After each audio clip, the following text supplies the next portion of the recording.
We are live. A day late, but that's okay. Not my fault today. Wasn't my fault this time. No, it was not. I was exhausted yesterday.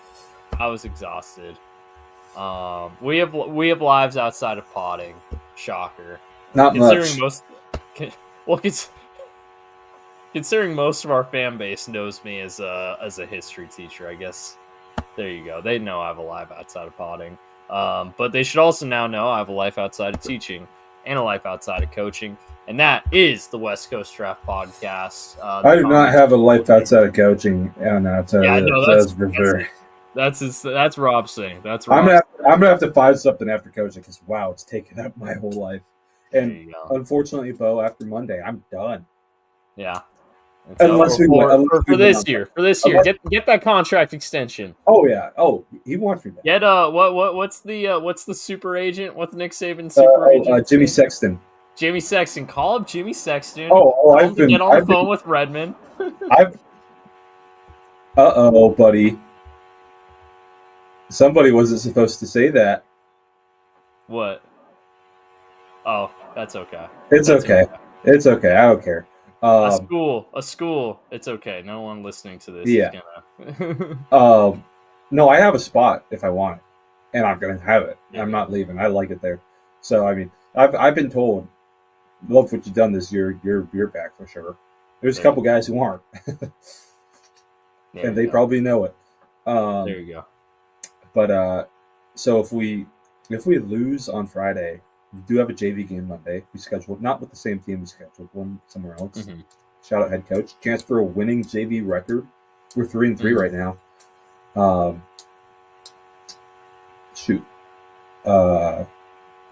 Blanking right now. But after that it's done, which used to be like it's gonna feel weird. I gotta find a life. Weird. That's all right. Enjoy the time. Find something to take up the free time. I don't know. You'll figure something out. I'll figure something out. Actually, you know what? This is a funny thing. I didn't tell you this, but recent assignment. We're onto our medieval Europe unit. Oh yeah. And one of my students, who's a regular listener of the pod, or let me back up here. Last week they were writing short stories about becoming a knight and like fighting for different kingdoms and all that. And one of the regular listeners of the pod had a war between King Gleason and King Rob. Oh, nice! That rocks. A+ right there. You have officially made it into the canon. Let's go. Proud of you, buddy. You better get gotten. Was it well written? Oh, it was well written. It was well written. They got A+. They got A+. Attaboy. They know how to pander to you. That's right. I saw that. I was rolling laughing. I was like, "Oh man, that's awesome!" I gotta tell Rob about this. I gotta tell Rob. That rocks. Shout out. There you go. So yeah, we're at war apparently. I think like your kingdom, you were like the Seahawks kingdom, and I was the Bengals kingdom. It was something like that. Interleague war. Interleague war. That's right.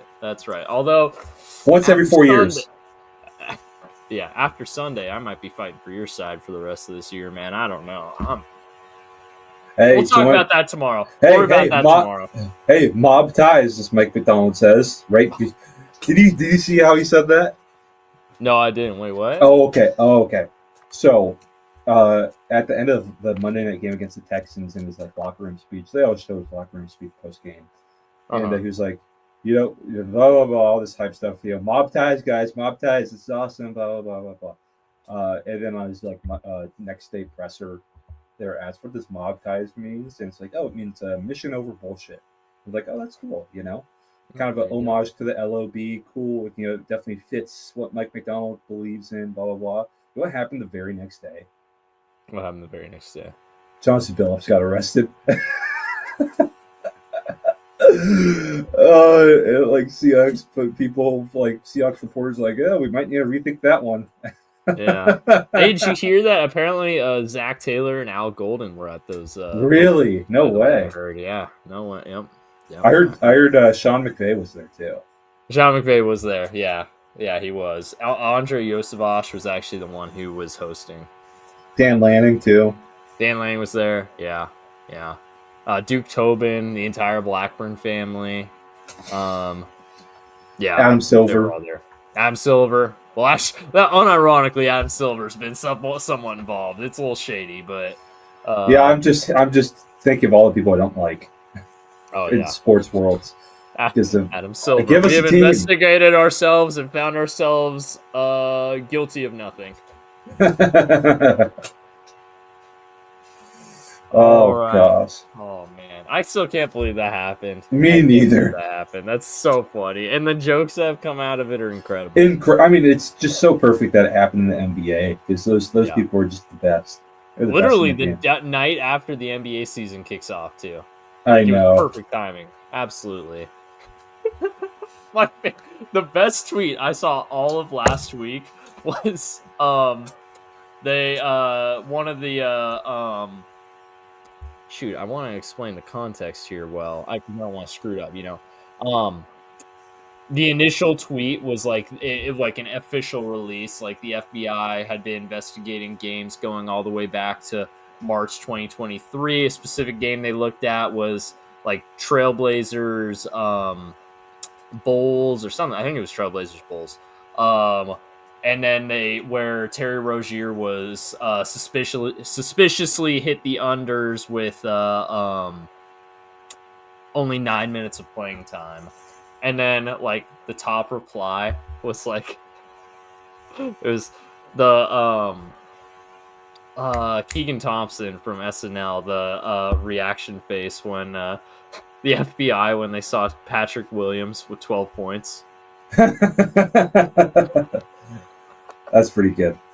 It was great, and I absolutely butchered the explanation. You just you gotta see the tweet for yourself because it's hilarious. I'll have to find it. That's awesome. Hold on. Here you go. I'll send it to you. Hold on. Let me find this thing. I did get home to watch the final minutes of Missouri State and FIU. Little midweek college football. Shout out to Missouri State. They got a dub.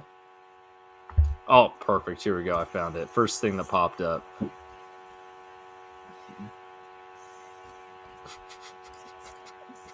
FBI seeing Patrick Williams in double-digit scoring. It's incredible.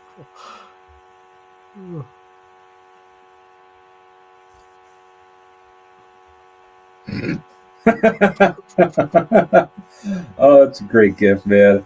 Oh my god. Incredible stuff. What were you saying though about midweek Conference USA?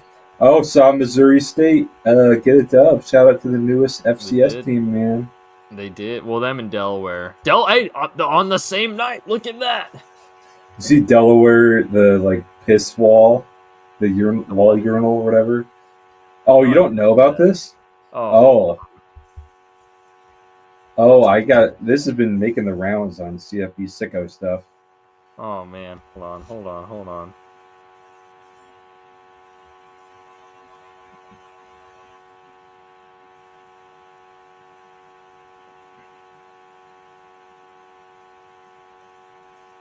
Just send it to you. What is the? I just Googled it, or didn't Google it. I looked. Yeah, okay. I was really looking at that tweet. What am I looking at here? What? Why? So people have been posting all about it. It's real. The Delaware P wall. That's what it is. It's a tradition. What? What am I looking at?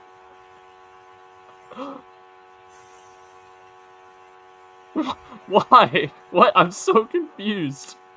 There's an article. Hold on, let me read this article. 7 University of Delaware traditions every student must try before graduating. Okay, hold on. I have to find the main one. Here we go. All right, I'm gonna read this out. Rise of the Borgs? What the heck? You know who? Isn't it pretty crazy that Pee in the urinal trough at Delaware Stadium. What? You know who probably peed at that pee wall? Who's that? Joe Flacco?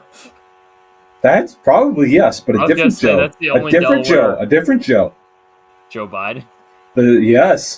University. He's a proud Blue Hen. That's right. I forgot about that. Hold on. I want to read this description out. Let's see if I can handle this. This one's for the men only, but if you're a female student, you're probably going to learn something about the most unique bathroom on campus you've never seen. Delaware Stadium's East Concourse restroom still features an old-school urinal trough. Certainly not the best setup if you're pee-shy. With no privacy walls, a large number of men... I'm going to stop reading this out loud. I'm sorry.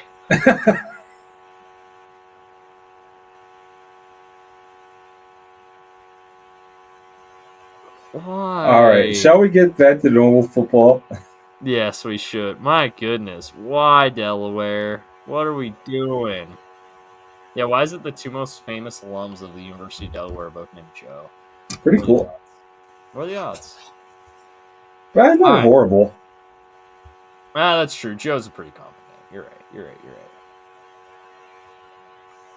All right. Getting into last week's games. Shout out Drew Mestamaker. 600 yards. Never played quarterback. He's leading the country in passing right now as an unranked walk-on true freshman. Who didn't play varsity quarterback. That's straight up. That's like CFB 26 levels of like, this would never happen in real life. And it's happening in real life. It's insane. Yeah, Chad Morris is about to get a big-time job. Oh, yeah. Not big-time, but like big-time step up from UNT. Would you rather be chicken or chicken? Is that like? I think I'd rather be chicken. I think it means like, would you rather physically be like the animal chicken or the food chicken? Which I guess rather the animal chicken. Or do you mean like, would you rather be the animal chicken or like a coward? In which case, I'd rather be a coward because I don't want to get cooked and eaten. Either way, I'd rather be chicken. Yeah, no, Chad Moore's he's gonna get paid somewhere. Some Oklahoma State. There you go. No, Oklahoma State's gonna go for a bigger name. I don't know. Yeah, that's fair. I saw someone on I think it was Barstool Razorbacks or one of those Barstools or Sleeper or something. Said they were like, what if I told it, or no, it was the Moneyball meme. He was like, Chad Morris gets the number one ranked passing attack in the country with a true freshman, walk-on, unranked, 0-star quarterback. His only deficiency is his last name is Morris. How'd they find him? I have no idea. Where is he from? Hold on. Gotta find this dude. How is he able to play quarterback? He must not be like Chad a Morris. Genius. I said Chad Morris. Eric Morris. Chad Morris is the one Arkansas doesn't like. Oh, whoops! I said Chad Morris too. I meant Eric Morris. Oh, here we go. Oh, now it all makes sense. Oh, never mind. That was Dickert. That wasn't even Leach. That wasn't even Leach. I was gonna like, oh man, air raid. Hey! Oh, wait, he was in Washington. Yep, I was about to say that. All right. Oh, look at that. He was under Kingsbury at Tech too, so that makes sense. Incarnate Word, dude. Incarnate Word staff is insane. Oh, yeah. I just like. Where did they find him? Where did they find Mestamaker? Oh, dude. That's what I meant. That's what I meant. Where did they find I thought him? you meant the coach. Yeah. No. Where did they find Mestamaker? I mean, shoot, man. He might not have even been preferred walk-on. If he literally had like no stars, no nothing. He didn't play quarterback in high school. Yeah, no. He probably. There's a very good chance that he went the old-fashioned walk-on route, where he just made it into the school, went to a walk-on tryout, and made the team. A buddy of mine went to a walk-on tryout. What's up? A buddy of mine went to a walk-on tryout. Didn't get anywhere back. Yeah, most of the time you don't. Most of the time you don't. He was an athlete too. Bummer. He is now a pilot. I did not take logic, by the way. Oh, good for him. Hey, Pilot's tough. That's good. He took me up when he was training. Well, like he done plenty of training, but he took me up in a little Cessna. It was really fun. Very nice. He let me fly the. Wait, no, he didn't. No, he didn't. I was gonna say, wait, what? Officially, he didn't. Well, like I didn't like I held it in place, right? He's like, I'm holding it, you hold it too. And it was really cool because it was a 2-seat plane, so I had to sit there, and it was down in southern Washington. So we went around Mount St. Helens. It was a beautiful August day in Washington evening. Oh, it was just an incredible view. I was kind of nervous going up there, It's like you're a training pilot, but man, it was just gorgeous. He took a really steep turn, and I was like seeing stars from the G-force. Oh, jeez. Oh yeah, the G-force in those flights, man. I swear, I could never be a pilot. Oh no, I have a fear of flying. I'm fine with flying, but I get woozy like thinking about the G-force. I get woozy driving sometimes. Yeah. Honestly, I think I preferred just being able to see out everything in front of me.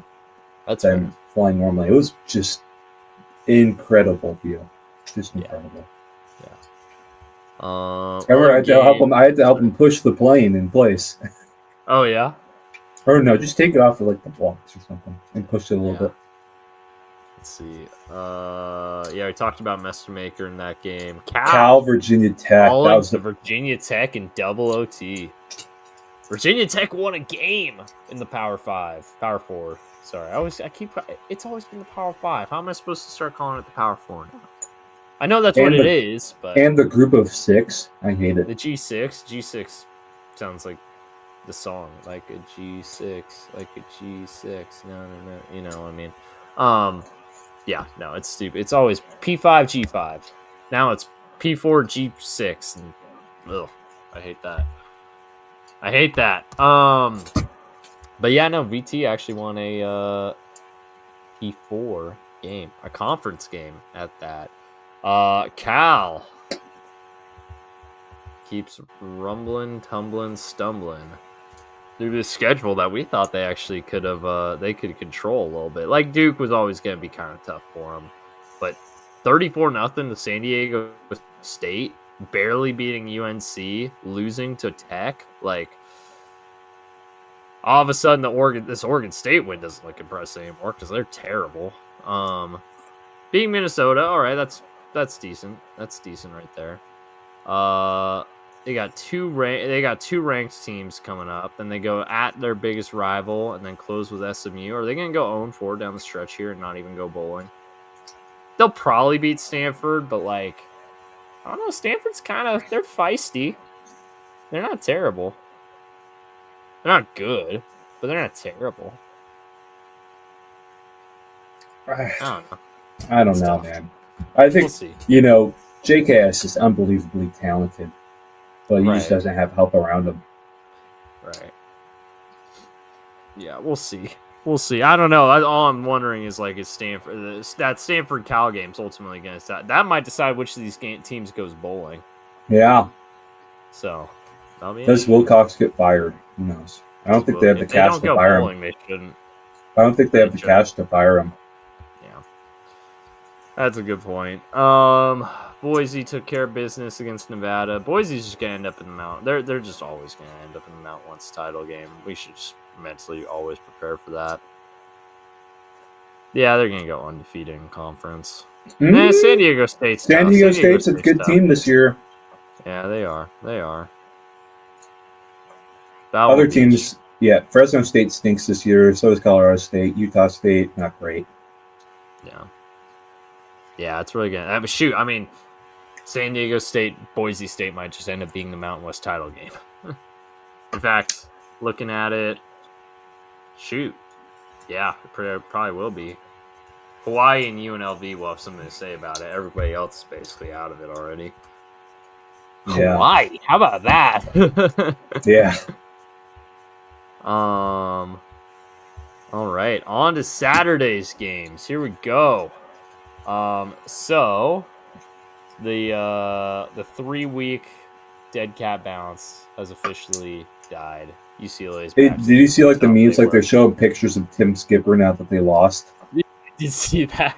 I did see that. It's Tim Skipper now. Oh, that's rough. That's rough. I did see that though. Oh man, Jerry. Oh, Jerry. Is Jerry gonna get the Freddie Kitchens promotion to the head coaching job?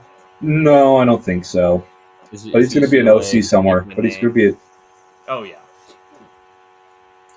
It really depends on how UCLA finishes out the season. But like, it wouldn't be a bad idea to keep him on. Tim Skipper. We'll see. Don't. Or yeah, Tim Skipper. I was gonna. Don't Freddie Kitchens, Jerry Newhouse. Come on.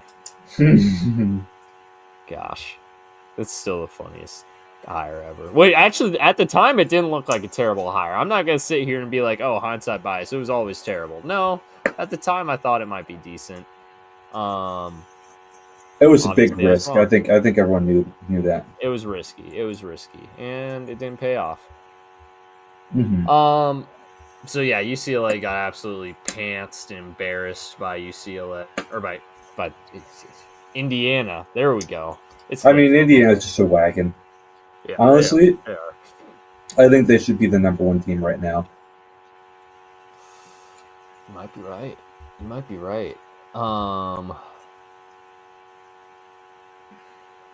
sorry about all that. Yeah, no, keep saying UCLA. Indiana's insane right now. I mean, they're just on a crack. They don't play Ohio State in the regular season, do they? Oh yeah, they're going to be 12-0. They will 1,000% be in the Big Ten title game with this remaining schedule.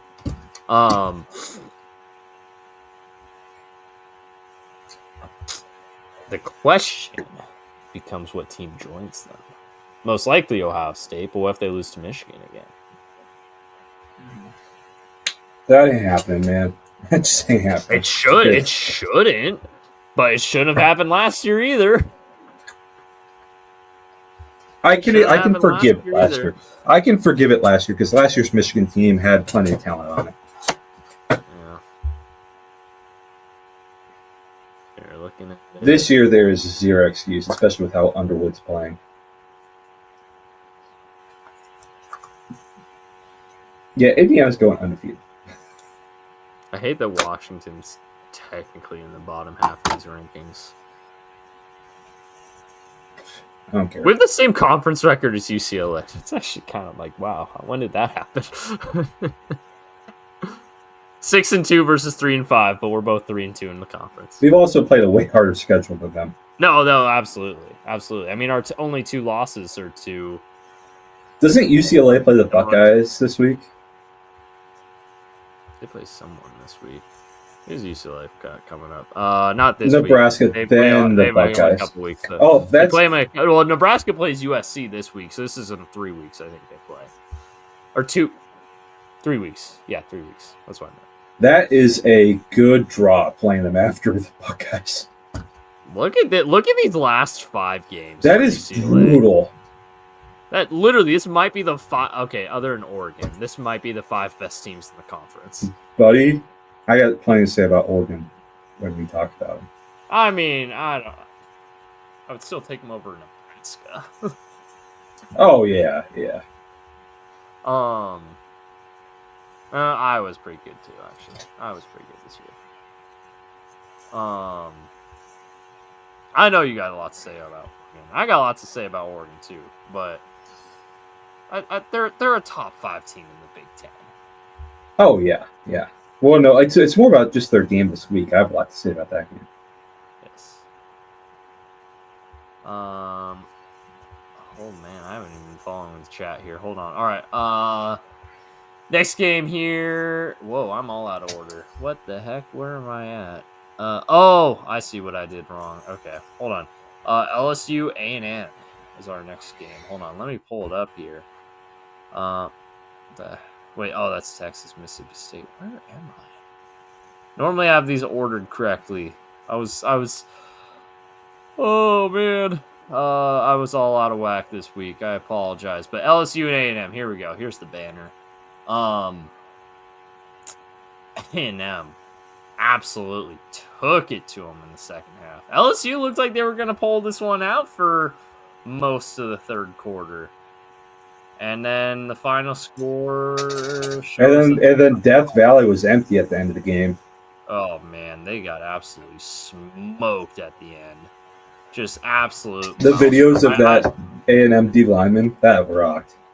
Yeah, I hate to say it, I might have to start putting some respect on Texas A&M's name. I think so too, man. Mike Elko's a really good coach. Yeah, he's doing really good stuff there, and they've always been able to recruit at A&M, but they're finally doing something with all that talent. I gotta give them credit. Jimbo Fisher. I mean, and they were starting good last year. It's just they choked at the end. Yeah. Which I kind of was like, oh yeah, that's who this A&M team is. I didn't necessarily account for the fact that it's your first year with a new coach and you play an absolutely brutal schedule. This year, their schedule's looking a lot easier. In fact, let's see. A&M's games the rest of the way. I know we've done this before, but I just want to kind of give it a quick look-see. 8-0 right now. They don't play this weekend. They should beat Mizzou. South Carolina and Samford will be wins. That won't be interesting. Texas is such a weird team to me. I'm sorry. I don't know what to do with them because they keep. Oh, you should have lost. Oh, you should have lost. Oh, you should have lost. Well, you didn't. So at a certain point, you gotta put the record does kind of speak for itself, but also I'm like, if you keep playing these terrible teams and should have lost, then it's like, do I put that much respect on you? But is that how people felt about UW in 23? It's kind of like, yeah, it is kind of like UW in 23. Only we went undefeated and they already have 2 losses. Aw. Mr. Gleason equals poop. I'm sorry. Sorry, I'm going through the chat here.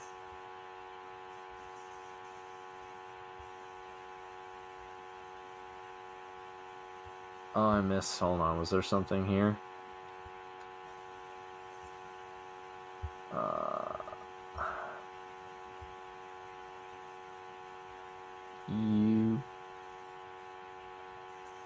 I'm so confused. Okay. Cool.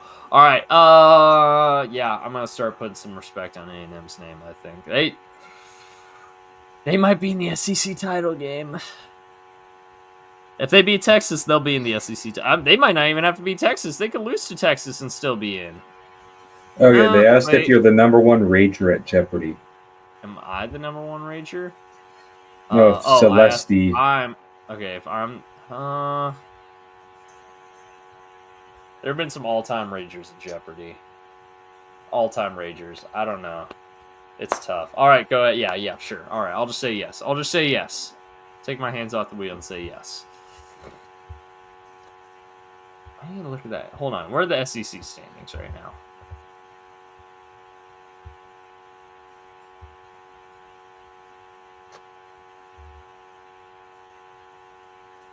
Bama's undefeated, I bet. Right.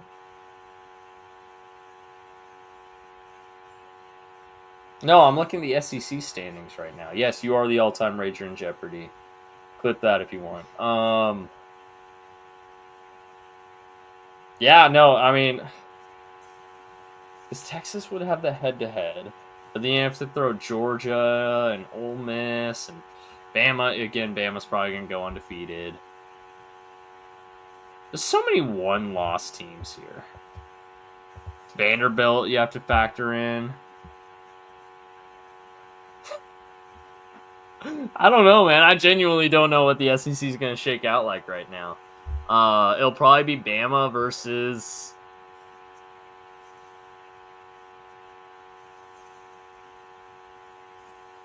I don't think it'll be Texas. I think Texas drops another game. No, it's not going to be Texas. I think A&M. Oh, yeah, good chance A&M. Vanderbilt, what's the rest of their schedule looking like? Texas, Auburn. What does conference and overall mean? Conference is their record in conference. This is what gets you to a conference championship. Overall, that's just of all the games you've played this season.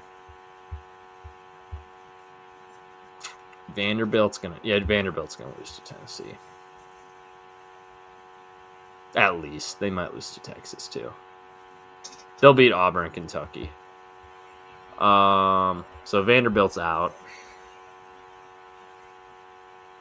Ole Miss. I love how there's all the jokes on on the Josh Pate show. That's like, oh, you said talk about all college football, and then you spend an hour and 26 minutes out of an hour 30 talking about the SEC, and that's exactly what I'm doing right now. I can't help it, man. The SEC fascinates me. Oh, Ole Miss is an absolute. Oh, Ole Miss is. Goodness gracious. Have a weak South Carolina, Florida, and Mississippi State. If Ole Miss doesn't make it to the SEC title game, my goodness. They should walk into the SEC title game, Ole Miss. The only way they wouldn't make it's on tiebreakers. Which obviously if A&M and Bama, who don't play each other, if they win out, then it wouldn't be tiebreakers at that point. It'd be losing to Georgia. I don't know. I'm not going to do all the math. I'm curious how this SEC is going to shake out here over the next 4 or 5 weeks, though.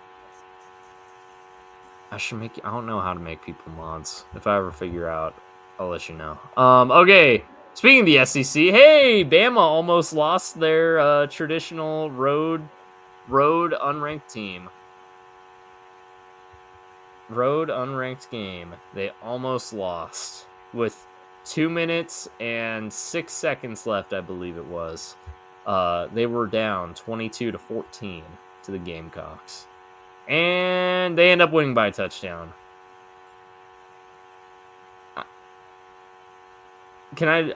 I like Lenore Sellers. I really do. I would not have run a quarterback draw on second down in a 2-minute drill. Can I say that? That was an interesting play call. Outside of the fumble, I thought that was an interesting play call. And not in a good way. And obviously he fumbles. Lenore Sellers frustrates me because you see the talent there, and he's going to be a fun watch in March and April, assuming he comes out.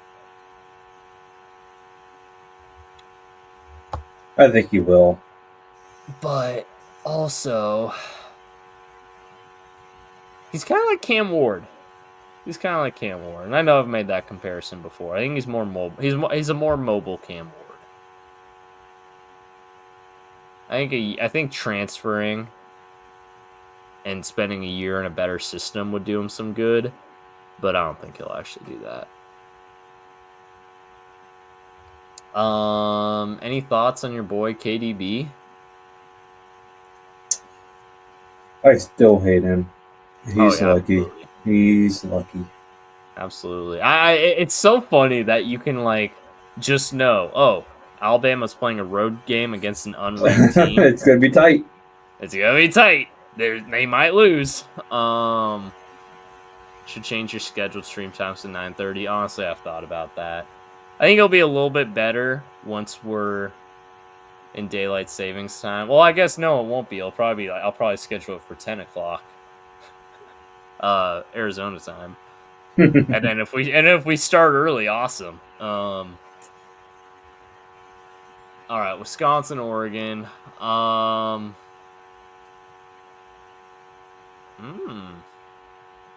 Oregon. Little sus. This was mostly the backup quarterback, to be fair. I did not watch most of this game, if I'm being honest. They didn't look good with the starter. Didn't look good with Dante in there? No. Yeah. I don't know what it is about W teams that gives Dan Lanning fits, because they didn't look good against them last year at Madison either. You let Wisconsin score their first points in 11 quarters. It was 11 quarters. It's their first points in 11 quarters. Pretty embarrassing, Oregon. That's rough. It was only a touchdown. They'd like but blame the weather. It's like you never have the same weather and put up 42 on a ranked Yeah. defense. So this is not last year's Oregon team, fortunately. And the cracks are showing, in my opinion, and we'll get into more of that later. Mm-hmm. Syracuse, Georgia Tech. Sting 'em, baby. Georgia Tech is a wagon now. They struggle every now and again. They struggle a little bit with Duke. They struggle a little bit with Wake, but they absolutely took it to Syracuse. Frat Brown Star is definitely a lot dimmer right now. Yeah, 100%. 100%. Maybe it's because, I don't know. Maybe it's he's already looking to hop ship. We'll see. I don't know. But yeah, Syracuse the past couple weeks, and especially with the ever illustrious Jonte Cook, or Jonte Cook's uncle, I should say. Yeah, how's his uncle doing? What's his uncle up to right now? Yeah, 0-4 in the past 4 weeks, and none of them were even close. That's rough. I mean, who would have thought that Kyle McCord was the one holding that ship together? Right. And Aronde Gadsden, which and Khalil. I mean, that team was really good. They lost a ton of transfers because that receiver went to Penn State. Khalil Valentine, Aronde Gadsden, Kyle McCord. They lost a lot of dudes. Really Syracuse versus UNC on Halloween. That might be cinema, honestly. God damn it! I have a game that night. Hey, is it home? Oh, it's at 4:30. It's at 4:30. Yeah. I'll be on the bus at the start of that game. Oh, there you go. Oh, so it's away then, I assume. I assume you ain't getting on a bus for a home game. Yeah, well, I mean, we're definitely we'd have good enough record for a home game. Yeah. Goodness gracious, yeah. Syracuse isn't going bowling. This is an insane schedule. No, they'd have to go 3-1 to go bowling. They ain't beating Miami and Notre Dame on the road. Brutal. Yeah. We're a long ways away from the Syracuse team that kept Miami out. They need a quarterback, man. Year. They do. Hey, that's what John K. Cook's uncle said. That was a good. That was a good squad.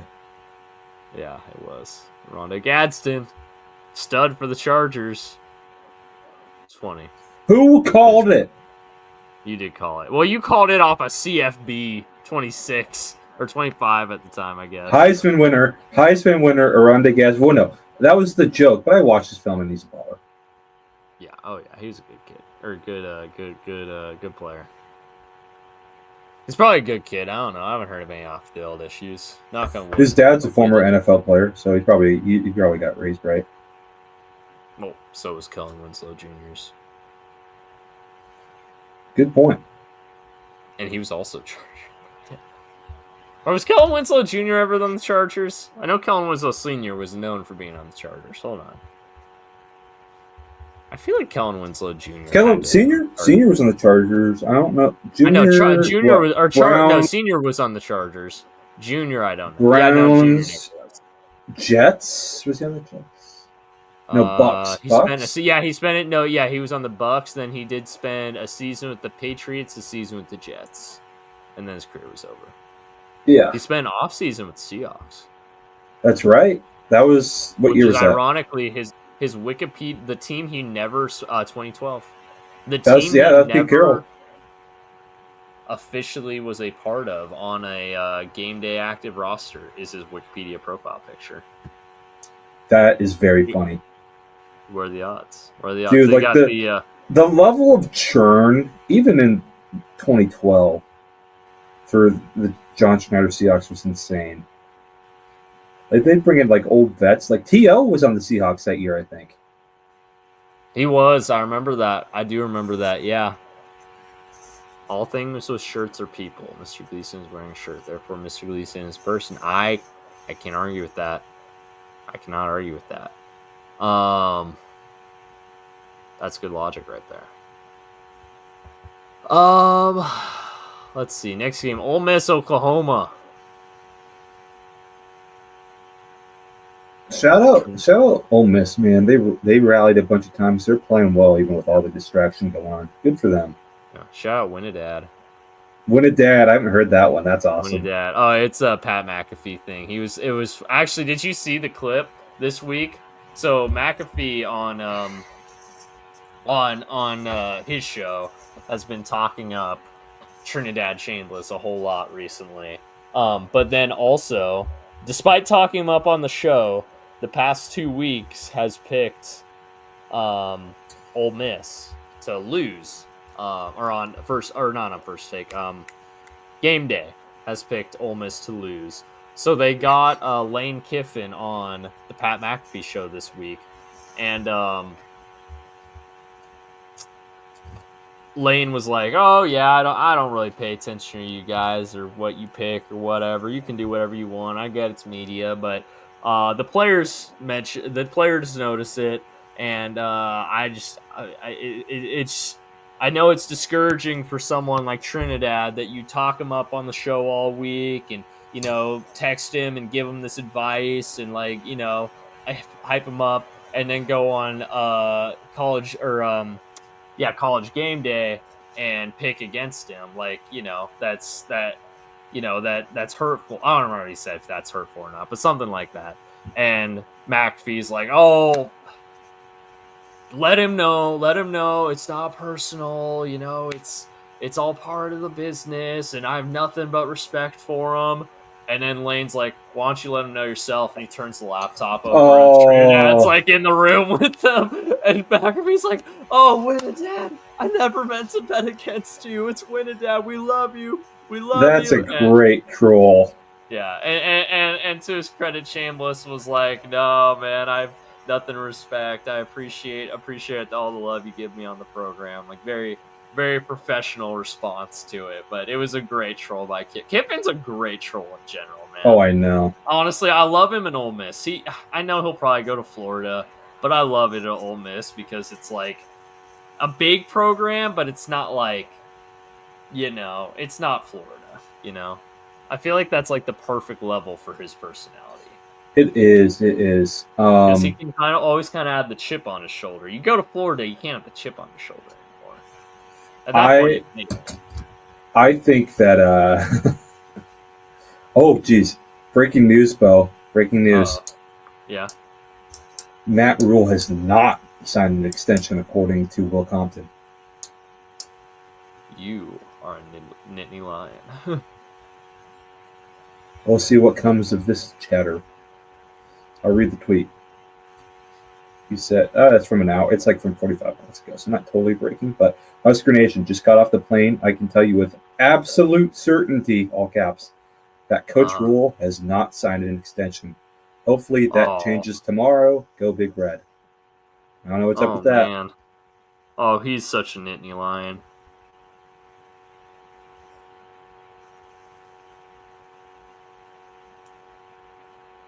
He is such a Nittany Lion. What? Why is there this tomorrow deadline? Why is that? I don't know. But... I'm like, why is October 30th the day to get this done?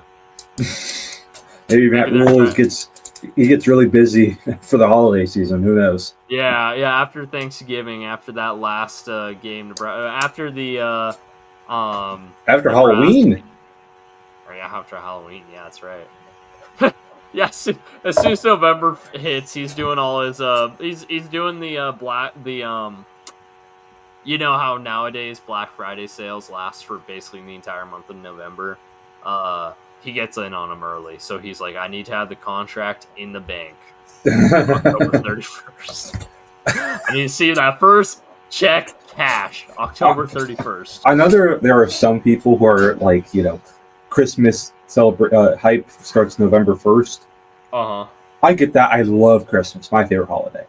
Oh yeah. However, I'm very much a Christmas starts the day after Thanksgiving. 1000%. Black Friday is the first day of Christmas season for me. I don't do. I understand it. I understand it, but I disagree. I understand it, but I disagree because when I was a teenager, Thanksgiving wasn't too big for me back in the day. It wasn't too big for me back in the day. it was just whatever.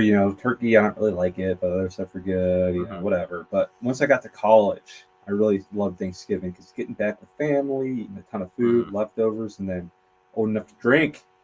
And my extended family are huge wine nuts. That's how I've gotten my deep appreciation for wine because they bring out good stuff for those. There you go. They bring out good stuff. As I get older, holidays for me, I rank them off of vibes. Like when you're a kid, you love Halloween. Oh yeah. Now that I'm 25, Halloween comes and goes, and I barely notice. Oh, absolutely. Yeah.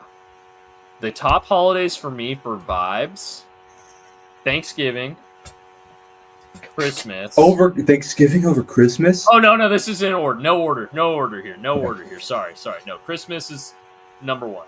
Thanksgiving, Christmas, New Year's, 4th of July. Every other holiday I could. What about Easter? So Easter, as a Christian, I recognize the importance of Easter. I will also say the vibes. We always have a nice. We always have a nice big Easter That's brunch. Fair. Okay, Easter brunch. Okay, you're right. Easter brunch is all right. And we make it big. We make a big deal. I will say, if I was ranking my top 5 holidays, Easter would be in the top 5, but it would be 5th. I agree. I would probably agree with that. I would say Christmas is 1. Christmas is 100%. See, here's the thing, Beau. Here's the thing, Beau. You didn't have to suffer through Easter masses. That's true. I'm not Catholic, so I didn't have to do that. Those things are freaking brutal. Easter is the longest one. You think Christmas? Yeah. You think Christmas is, the big Oh, no, one. I would assume Easter's longer. Easter's the longest, especially if you go to the Easter Vigil. Mm-hmm. Because that's at midnight the night before. Mm-hmm. Oh! Yeah. You ever hear, there's a lot of stuff that is you only do on Easter. Oh my, those take 2 hours, not 1 hour. Mm-hmm.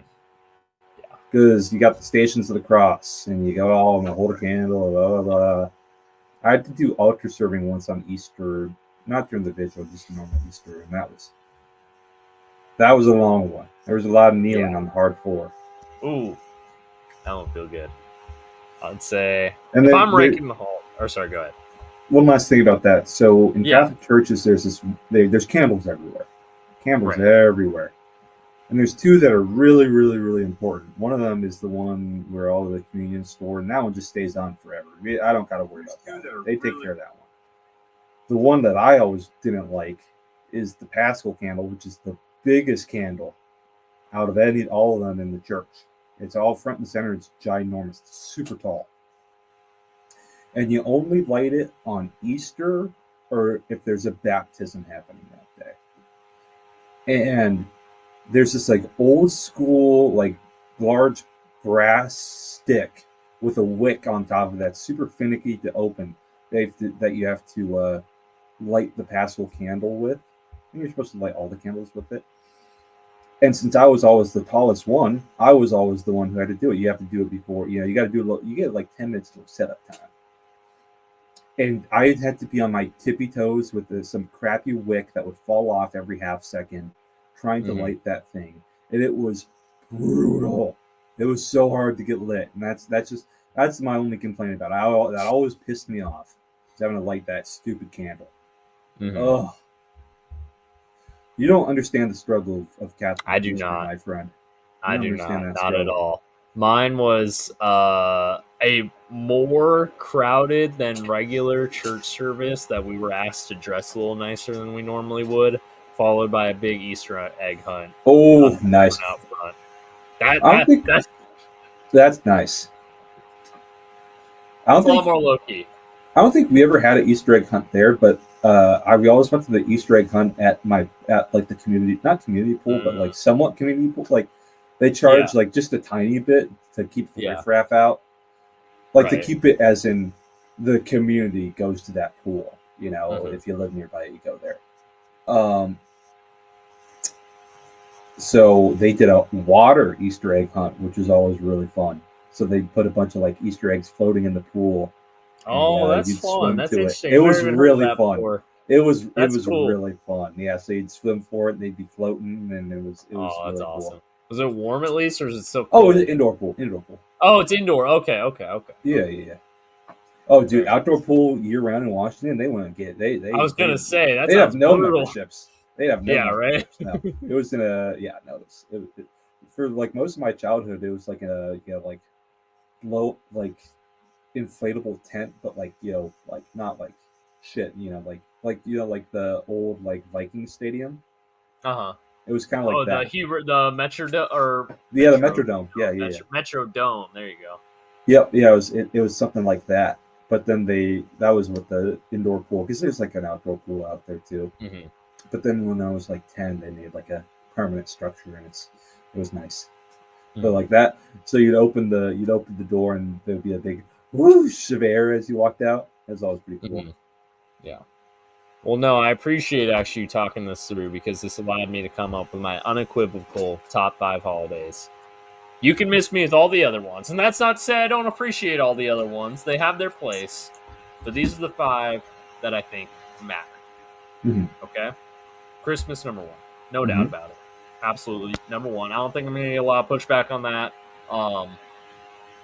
Outside of the Jewish community, which, no disrespect. Number 2 is where it gets a little controversial. Thanksgiving. Thanksgiving's elite. Family, food, football. The 3 greatest things in the world right there. The vibes, the leaves are changing. You got football in the yard right before you watch some games. Oh. It's just sitting around, just with an absolute feast in front of you. Just absolute vibes are insane. Thanksgiving's got the best vibe. I think Thanksgiving might have better vibes than Christmas, but Christmas has just legacy. Christmas has some Jordan legacy points going. Oh, absolutely. You're saying you're just nailing it so far. Yes. Absolutely nailing it. 3, again, maybe controversial. I'm going 4th of July. Mm-hmm. I'm sorry. Quintessential summer holiday. It's going to be hot. That's the only downside, especially in Arizona. It's going to be hot. California not here. Hot. Washington, it was beautiful. Get some burger. It's the ultimate barbecue holiday. Memorial Day is a great barbecue holiday. Labor Day is a great barbecue holiday. 4th of July is the barbecue holiday. And me, I like me some barbecue. Vibes are great all the way through because you get the party going sometime in the late afternoon, and it goes all the way to nighttime with the fireworks shows. Yes. Beautiful. Great. 4th is New Year's. I like New Year's. Sometimes I'm a little let down by it. I will not lie. However, it's a high variance holiday.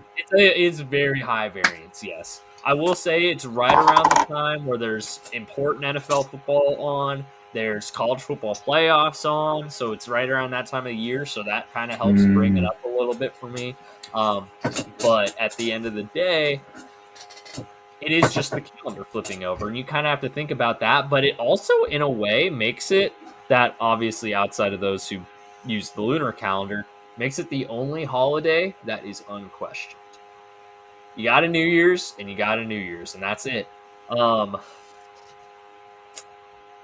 As for how you celebrate it, it can be, there are many ways to celebrate New Year's, and there's nothing wrong with it. I've been to New Year's parties. I've been to downtown Tucson where they drop the giant taco at midnight. That was really fun. I've been to regular New Year's parties. I've been at home and watched the ball drop in New York City by myself. I am a fan of all of them.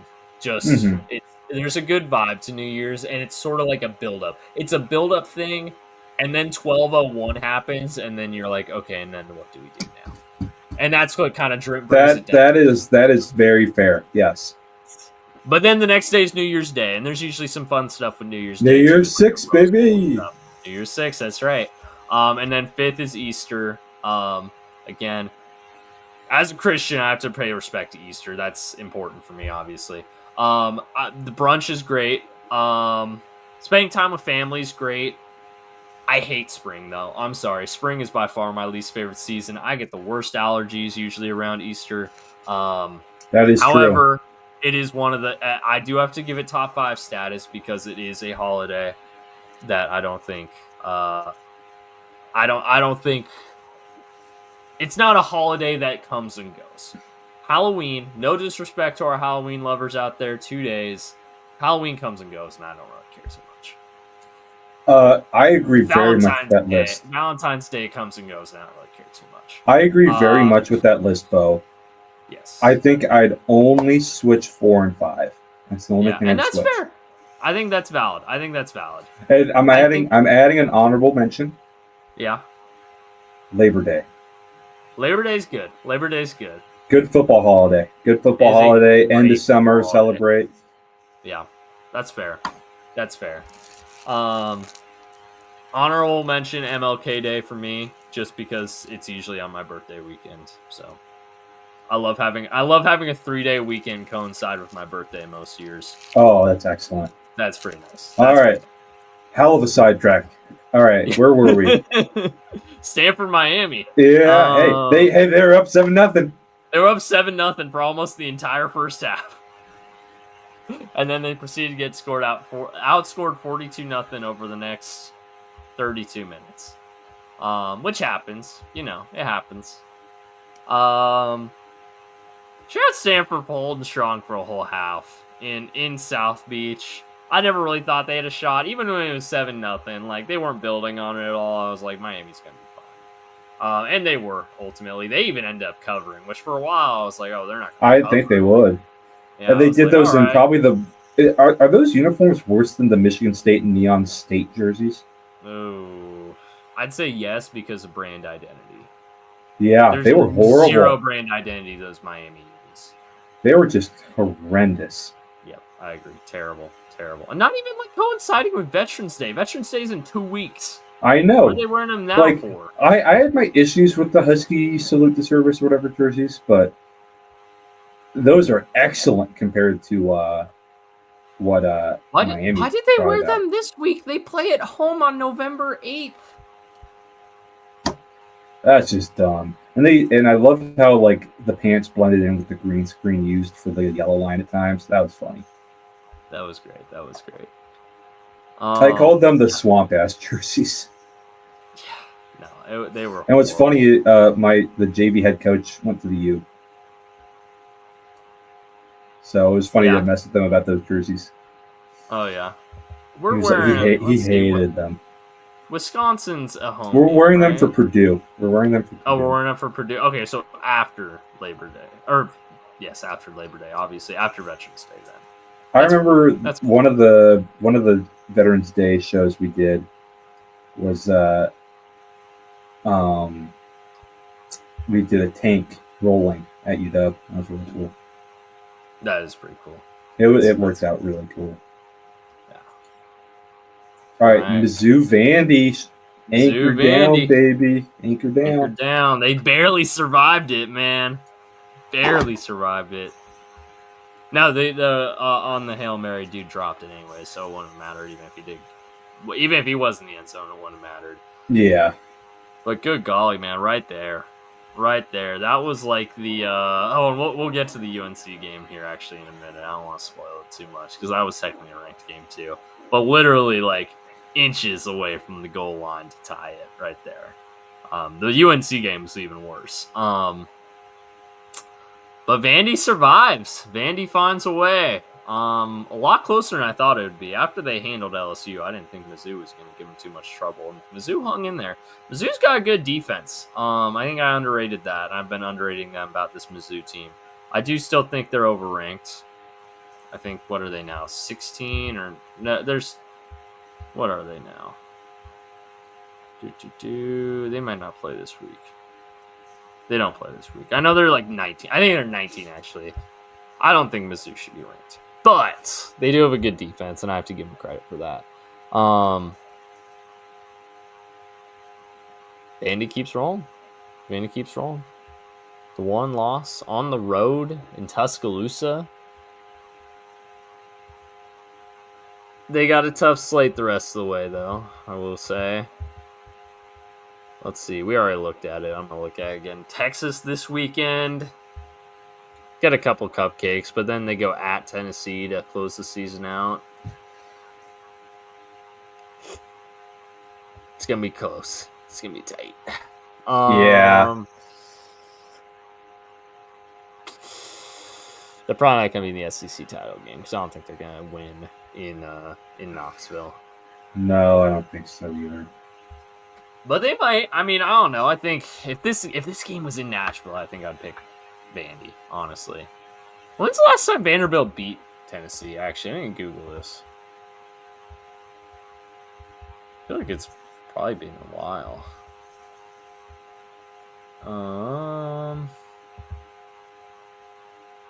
Goodness. All-time record for Tennessee against Vanderbilt's 81-32. 2018 was the last time that Tennessee lost.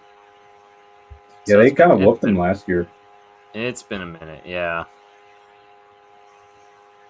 It's been a minute. They were on a 3-game losing streak, though. 2016, 17, and 18. They lost all those games.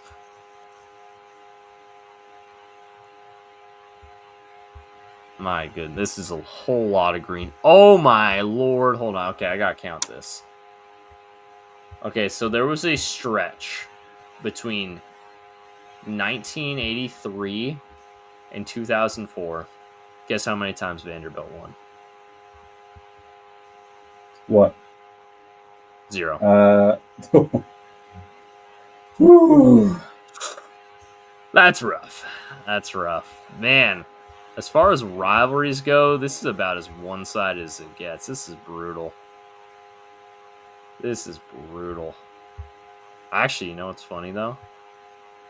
Tennessee lost the first 1, 2, 3, 4, 5, 6, 7, 8, 9, 10, 11. They started 0-11 in the rivalry. So this rivalry started in 1926. They started 0-11, and they still lead the all-time series 81-32. Wow. So since 1940, roughly, 81-21. Good Lord. I did not know it was that bad. I did say 6-7 in there. You're right. I apologize. God, they have freaking ears like bats. I did too. I say it and I know it. I say it and I know it. So yeah, Vanderbilt might be cooked against Tennessee, but they get Texas this weekend, and Arch might not play apparently, which might actually be a good thing for Texas. All right, next game, BYU Iowa State. Iowa State was hanging in this one for a while. They had the lead for a good portion of the first half. BYU's a fucking wagon, man. They keep rolling. But and every single time, I just keep thinking about how U of A should beat them. And it breaks my heart. They had them. Multiple times. They did. Those gosh dang refs. Church of Latter-day Saints paid off the Big 12, and you can't convince me otherwise. What's the refs remembers from Dexter? Just can't prove it. Just can't prove it. I just can't prove it. That would be a good soundboard right there. Yeah, that would be. It would be. I just can't prove it. Good golly, though, man. U of A should have had them, but besides the point, BYU's rolling right now. I mean, that was really the only game in a while they've had real trouble in. Utah game was close on the final score, but BYU did kind of control that game. Other than that, let's see. Who else did they beat? Portland State, whatever. Stanford, whatever. East Carolina, whatever. Colorado hung with them. West Virginia. Yeah, honestly, they haven't really beat much. Should have lost to U of A. I'm so excited for the Texas Tech game. I'm so excited for that game. That one. Why does it feel week 11? Week 11 is going to be all the big games. I've noticed that. It's like November 8th. Clear your Thank God. I got nothing going on. As long if we lose. Oh, I hope I got something going on. Yeah, right. You guess who we would play if we win? Who's that? Puyallup, probably the best team in the state. Oh, there you go. Has a UW commit on the O-line, hopefully another one in years' time, who are absolutely gigantic. So your season and really good players everywhere, huh? Realistic, your season's probably over after that. Then. Yeah, it will be. It will be almost certainly. But hey, you never know. But really hey, that's why they play the games. That's why they play the games. Bjork's really good this year, man. Yeah. Oh, no doubt. They're probably winning state this year, which is funny because we got a bunch of Lake Stevens guys on staff, and they don't want that to happen because Lake Stevens is probably number 2 this year. That's funny. That's funny to think that like you're coaching Washington high school football and you're like secretly rooting for a different. Oh, they're not secretly rooting for it. Oh, they're just outright rooting for. Yeah, they love Lake Stevens. I mean, they both went to Lake Stevens. That makes sense. Oh my goodness! I just realized when we were talking about the LSU game, we didn't bring up Brian Kelly once.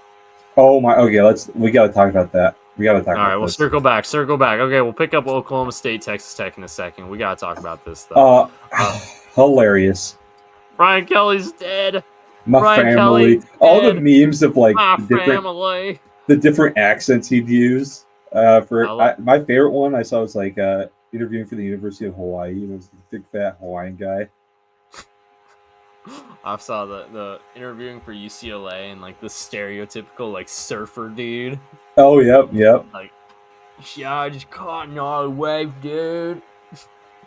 I'll send you this one because this one's just too funny. Yeah. Oh man, absolutely incredible. My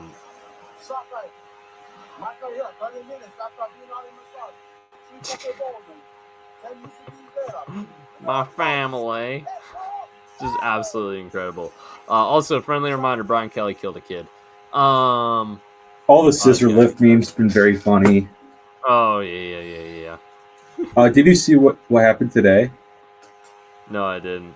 The governor of Louisiana went on was at a presser saying like, Scott Woodward's not hiring the next coach. I'd rather have Donald Trump do it. It's like, I'm hiring him.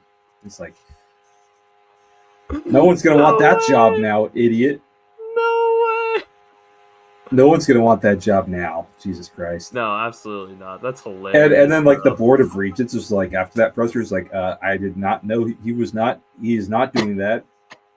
He was never supposed to say that either. No. I don't know what he's talking about. That's not in your job description. And here's the funny thing. You know, having worked in politics, I bet their staffers are freaking out because it's like, why would you attach yourself to something so unbelievably important to voters that they will never be happy with, and you're going to lose us all of our jobs. Yeah. Hold on, wait, I'm getting a call real fast. Pop off. You can take the reins here real fast. Yeah, it's just that whole thing's a mess. I was really hoping that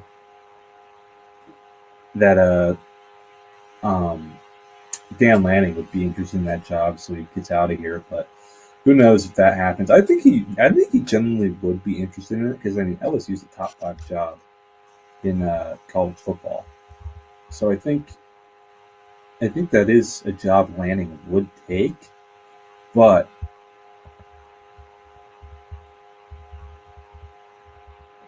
it seems kind of messy right now because they fired Les Miles, won a national. Nick Saban left after winning a national championship. Les Miles got fired so many years after winning a national championship.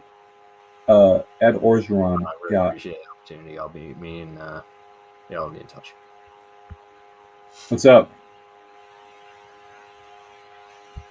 So, that I was not expecting this phone call. I might have to pop off for a conflict of interest. That was actually Jeff Landry. He was calling to let me know that I've been the new head coach. Oh my God! I did not know you were doing a bit. And you know what's funny? I was not planning that going in or anything. I was literally my LSU's hat is just sitting over here from when I was doing the Bengals win when I wore the LSU habit. It was just sitting there, and I was like, sense an opportunity. I saw the opportunity and I jumped at it. Nicely done. Nicely done. new head coach at Louisiana Go State Tigers. University. It's just a great opportunity. What is that? No, that was all right. That was all right. Me and my family. That's more Forrest Gumpy. Yeah, I know. No, that was nicely done. Yeah, that just seems like a nice job right now. But I feel like Lane's gonna go to Florida. Lane's going to Florida. I don't know. He's going to use LSU as a awesome chip for even more cash. Yeah. I think they're going to try and get Lanning. I think they're going to try and get. Oh Lanning. Yeah, they're going to try. I think the governor's comments about Trump would make him pretty happy because Lanning's a big Trump guy. Yeah. Like the day after the election, he was all giddy talking about it's a great day for America at his presser. It's like, read the room in Oregon, maybe, but also. Yeah, no, you're in Oregon, bro.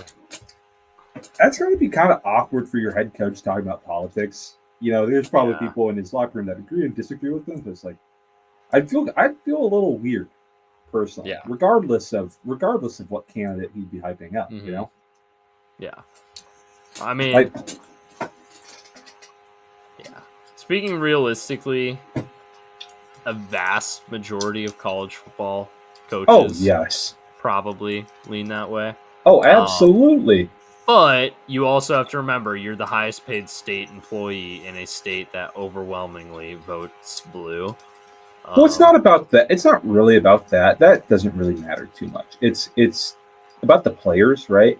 Because everywhere in the country, right? You got players who agree with you and disagree with you, and it's probably just weird that the probably it is weird that you're like coming in your out. life is talking about politics at the podium. That's just got to be a little weird. Yeah, that's fair. And that's not a pro-Trump or anti-Trump thing. I think that's just a standing reality there. No, either way, I'm sure. Yeah, it would be it's just kind of weird. In 2020, they were like your coach was coming out and saying, "Oh yeah, it's awesome that Biden won." It's kind of weird. Like he didn't say that.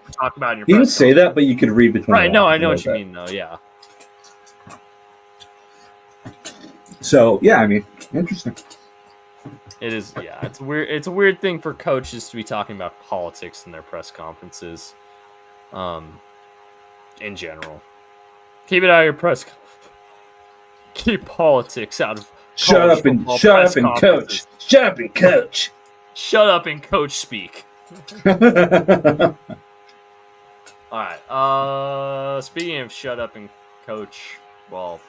Oklahoma State doesn't have. I'm a man. Is Oklahoma State the first team ever to fire their coach? And I was gonna say first team ever to fire their coach and be worse. Obviously, many teams have fired their coach and ended up worse. But usually, there's somewhat of a dead cat bounce with the fired coach boost, whatever you want to call it. With Oklahoma State, they were bad before they fired Gundy. They are borderline. They're like. Borderline FBS. It's just they're horrible. Yeah, I mean, you know what part of it is though? They brought in tons of transfers, and not very many of them are any good. That's valid. That is very valid. They look like an FBS or FCS team probably because they have a lot of FCS players on them. Yeah, that's valid. Oh man, What's funny is it's not like they've got a murderer's row schedule here to finish, but they are not going to win any of these games. Are they winless right now? No, they beat UT Martin. Hey, shout out! There you go. They're a solid based on this score. I would say they're about the level of a decent FCS team. Oh, ouch! Yeah. I don't know who wants that job. They would no. Oof. I wouldn't want it. Now, that's not saying don't call me and offer me a massive contract, because I'll absolutely accept the buyout down the line, but I don't want it. Yeah, no, just absolutely. They need to go the Joey Maguire route and just get a name kind of out of the blue somewhere with recruiting connections. Yeah.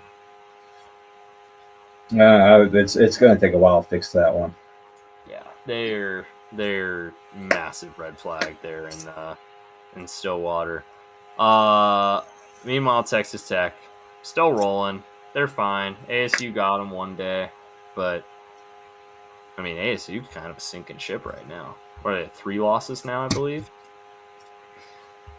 Yeah, Which I is wonder. so weird. The ASU beat Tech, but has lost to Houston, and like it wasn't even a big lost comfortably to Houston. Yeah. Got killed by Utah. And granted, that was without Sam Levitt, and then lost to Mississippi State. Like ASU is such a weird team right now. They're obvious 3 losses, which takes them out of CFP contention. Takes them out of Big 12 title contention even. But it's like they beat TCU and Texas Tech. Like I don't think they're bad. They're not a bad team, but they're just like they've got these weird losses. And that's not to say Houston and Utah are bad teams. They're both ranked. But it's just like I don't know. Those are games that you'd expect a good team that we thought ASU was going to be to win. And they're just like, they're so up and down. They're so up and down. They play Iowa State this weekend. That'll be interesting. That will be interesting. How did Iowa State get both U of A and ASU at home? How do you play both Arizona schools and not have to go to the desert once? That's a good draw. That's BS. I know there's no division, so it doesn't matter. Like that, like it could have happened to anybody, but that's BS. If you're gonna play both Arizona schools, you gotta go to the desert at least once. Desert is where dreams go to die. In college football, and sometimes in the NFL, but only if you get drafted by the Cardinals. Very true. All right. What a game this was. Holy cow. I'm going to take this off. Actually, no, I'm going to keep it on just in case I get a call from the governor of Louisiana. Just in case. Governor Landry? Governor Landry. Maybe. Hello. Hey, well, no, you know who would give you the call? Who's that? Jeff Landry said it himself. The Donald States. Trump. Yeah, I get a call from whatever the DC area code is. I don't know what it is. Hold on. You know who's going to be the next head coach? Who's that? I have 2 options for you: Tommy Tuberville or Jeff, or blank on his freaking name. Paul Feinbaum. Dude, Paul Feinbaum would rather take a bullet to the head than coach LSU, I'm sure. He'd sandbag. He would sandbag. Yeah. Oh, yeah. He would throw every game against Bama. 1,000%. He would throw the games against Bama. He's at the Terry Rozier tables. And Paul Feinbaum was there. All right, shall we talk about one of the funniest games? It's already up. My bad. Yeah, I know. I'm 100% right. This game was hilarious, dude.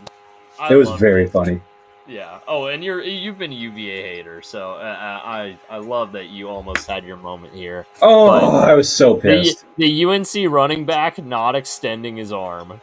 Well, I don't blame that running back, honestly. That was it was either a bad play design or a bad choice by the quarterback throwing that. I'm not disagreeing, but it's funny that he could have had it. Mm-hmm. Could have had it. He probably could have. Yeah. I don't know if it's a should have, but I think that's a tough ask. But it probably should have gone a little better than that. Yeah. No. I think you just need to stick it out a little, because he kind of did. He did extend it a little bit, but he didn't fully extend.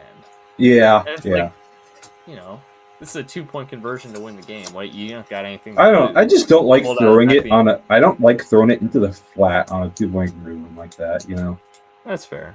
No, don't get me wrong. I'm not like in disagreement on that stuff. It's just like I more so say this to emphasize they were this close. If he'd just done they were so close. Extended like this, if he'd extended like this, they win. So I'll put that on the running back. It happens. Man, I can't believe that's how close. UNC's every week they've gotten a little bit closer to getting their first ACC win. And really their first Power 4 win, actually, I guess. Hey, I did it right that time. Oh, and even regulation, I already forgot. But even outside of OT, I forgot that in regulation, with like 12 seconds left, ball bounced off the receiver's hands and it turned into an interception. That was hilarious. If he'd caught it, they would have been an easy field goal range. Yeah. Just absolute comedy of errors right now in North Carolina. But they are slowly getting closer to winning a football game, which is exactly what you want to hear in November. Oh, never mind. That's right. They play Syracuse tomorrow night. Or Friday night. They play Syracuse Friday night. All right. Any more thoughts on that game? Just hilarious. Absolutely. Tennessee, Kentucky. Tennessee took care of business. Whooped them. Is Bob Stoops out? Who knows? Oh, 1,000%. He has to be. He has to be.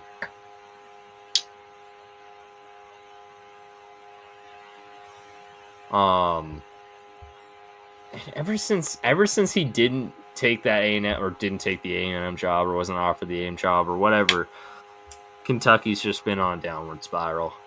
Not that they were ever amazing under him, but they were a solid program for a few years. I mean, the Will Levis years were pretty damn. Yeah, but ever since like the end of 23, basically at the start of last year on, Kentucky's been like bottom feeder in the SEC. So that's not great. Not great. Tennessee, get back on track. What are they at? 14 now, I think. Yeah, 14. Play OU this weekend though. That'll be really interesting to see how that one goes. It will be. South Florida choked. They choked big time. They had this one in the bag. Yeah, that was brutal. Them and Mississippi State, two of the worst chokes you'll ever see within a few hours of each other. And the Cincinnati Bengals, but we'll talk about them tomorrow. Just absolutely atrocious. Absolutely atrocious by South Florida here to choke this game away. They were just running away with this one. 17 unanswered in the fourth quarter. How does that happen? Was it? Well, actually, it might have been. Hold on. Alex Golish. I always said it Galesh. It's Golish. I was wrong about that. Is it Golish? I've always heard it's Golish too. Never mind, Golish. I believe it's Golish. I might be just totally wrong. I thought you're a defensive mastermind. How could you do this? This is brutal. Look at this. Look at this. They score on every single possession in the fourth quarter right here. I think both of these coaches are probably moving up after this year with all the turnover. Golish and Silverfield. Yeah, probably. Surprised Silverfield didn't move up after last year. I guess they did choke the last game of the season against Tulane. They did. So that's probably what happened. Why? But yeah, just a brutal choke job by South Florida. They were in the driver's seat to be the G5. They had all but locked up, in the CFP. What's up? And you lost. They had all but locked up, and they lost it. Yep. And now Memphis is back in the driver's seat. I think Memphis is the only ranked G4 team at the moment. I was going to say Houston, but I was like, wait, Navy? No, not yet. No, Navy's not. They're close. I think they're 26 right now. But honestly, I think Beau Horvat deserves a trip to New York. Yep, like Navy's number 26 at the moment. Nope, Cincinnati's P4 now. I almost said Cincinnati. Yep. Memphis is the only ranked G4 team at the moment. Navy and Tulane are 26 and 27 though.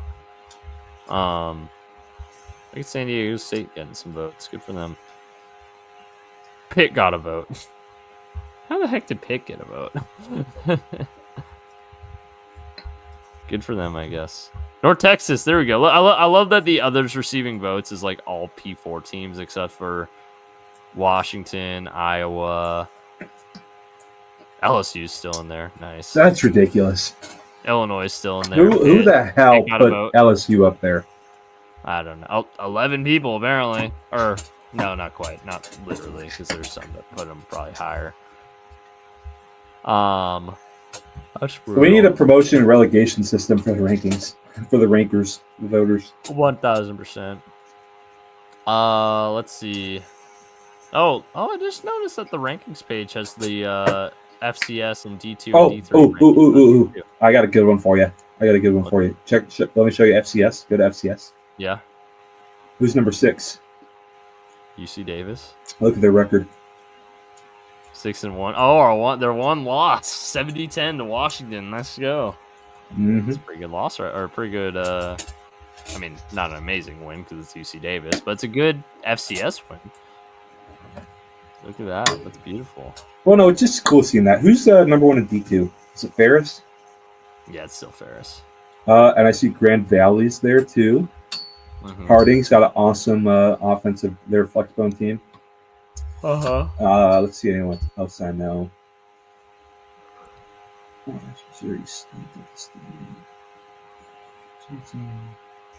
Slippery Rock. Slippery Rock. Do you know the lore about Slippery Rock? I do not know. So, Michigan and Slippery Rock have a close connection, and it was because I might be getting the story wrong here, but a student was reading the out of town scores back when they don't have fancy screens to show them, and he just would every week he'd find a goofy school name to put on there, some small school. And one time he chose Slippery Rock, and the fans thought it was hilarious, so he kept doing Slippery Rock score at every game. And they still do that every game now, where they show Slippery Rock score at some point in the game. Oh, and that's awesome. The connection's so big that Slippery Rock held a game at Big House one year. Really? That's actually awesome. Good for them, man. All right, show me. Is that D3 or NA? This is D3. This is D3. They aren't showing NA. Mount Union, John Hopkins, Salisbury State. One of my teammates went to Bethel. Oh yeah, football. Yeah. Oh, Whitewater. You know who went there? A lot of people. Quinn Miners for one. There we go. Nice. John Carroll, Wisconsin Lacrosse. I know someone goes there. Hope.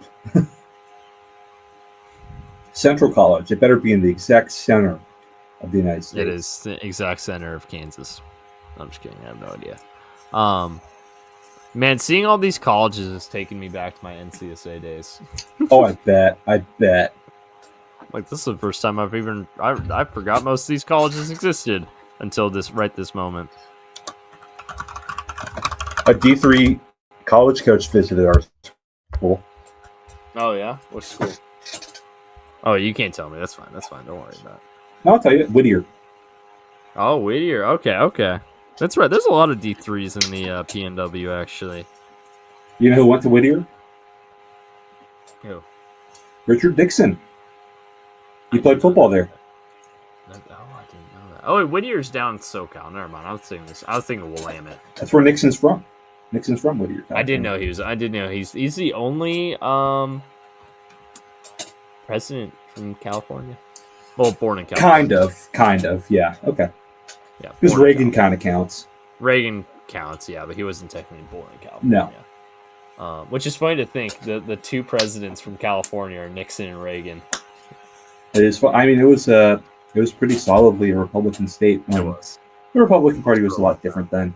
There was a big change in the Republican Party in the last half of the because pre-civil rights era Republican Party is just a fascinating party, and so is the Democratic Party because they weren't as much. They were ideological in different ways, but there were so many factions within it, so it's very interesting. I could go so deep into that, but we had that big holiday sidetrack, so I can't do that right now. Yeah, I will say the thing that, and I learned this from my junior year AP history professor. The two things that have always been a constant within the Republican Party are industrialism and evangelism. Those two things are the only things that throughout the I disagree. history I of the disagree. Republican Party. Really? Okay. You can't. No, you can't. You cannot say those things about you. And I'm not. This is about the Republican Party. Just the flux that American political parties, especially those two in these past few party systems, have gone through, and especially the great factionalism within them. I don't Fair. think you can make a definitive statement like that. I think industrialism is probably the easier one to say than evangelism. Fair. That's fair. But I don't. There's still factions within that aren't like that. You know. Right. And that's just a hard thing to say. That's a hard thing to say. That's fair. That's fair. I can't think of any. That's what he told me. And yeah. I can't think of any concrete through lines for either, really. Right. Other than they're Americans. Those are the two constants for both. Those are constants. And they run for election. And they run for elections. And they get in office. Oh, you know what? I'm not going to make a political statement right now. Well, I mean, historically, you know what the most unpopular thing in the U.S. is? Almost constantly? Politicians. Congress. For Congress, yeah. Not the president, not whatever. Congress. Yeah. Everyone hates Congress. Well, yeah. Oh, yeah. Everyone always hates Congress. Because there's always someone from the other side in there. Yeah, they don't get things done well. Or usually one side's going to talk themselves into it. The president, one side's going to talk themselves into it. Congress, no one ever likes. Well, Congress. by design, it's just hard to do anything within Congress. That's why everyone hates it. Right. It's designed almost for gridlock because they want to maintain. They want to maintain status quo unless they absolutely have to break it. That is very spot on, though. Yes. Because who were the people who designed the Congress? Or designed the Constitution? They're pretty rich. They like the status quo. They like status quo. Exactly. That's very accurate, though. Nicely done. There you go. You see, I've got a few gems in there. I'm not just a pretty face. Boston College. He's the total package, folks. There we go. Boston College, and I'm the next head coach at Louisiana State University. Jeez Louise, man. I got it all going for me. Imagine I go up there at my first press conference and I'm just talking about political theory. The economics of Louisiana. Economics of Louisiana. No, that was Forrest Gump again. What if I just get up there? That wasn't as gumpy as the last one. I just go up there and try to do my best Forrest Gump. You show up in shirtless with overalls on, a straw hat, and chewing a piece of wheat. Yeah, I was gonna say wheat sticking out. And they're like, who the show up in a fan boat. Drive a fan boat to. Okay, if I showed up in a fan boat, I'd be the king of that state from day one. They would love that. They would love that. Oh wait, we didn't talk Boston College, Louisville. I don't know. Can you take this one for a second? Use the restroom real quick. Yeah. Louisville just took care of business in this one. Did not cover, which both Rob and myself didn't think they would because 21.5 point spread, I believe, is what it was. Confirming 25.5. Oh boy. That was too much, but. Yeah, Louisville still took care of business in this one. Yeah, Boston College had within a one-score game in the fourth quarter, so they hung tight. But Boston College is in there this year. The New Balance sponsorship just isn't really doing it for them at the moment. But Louisville took care of business. Trying to think if there's anything else from this game I really want to talk about. Rob ditched me with the most boring game on the slate.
All right, I'm back.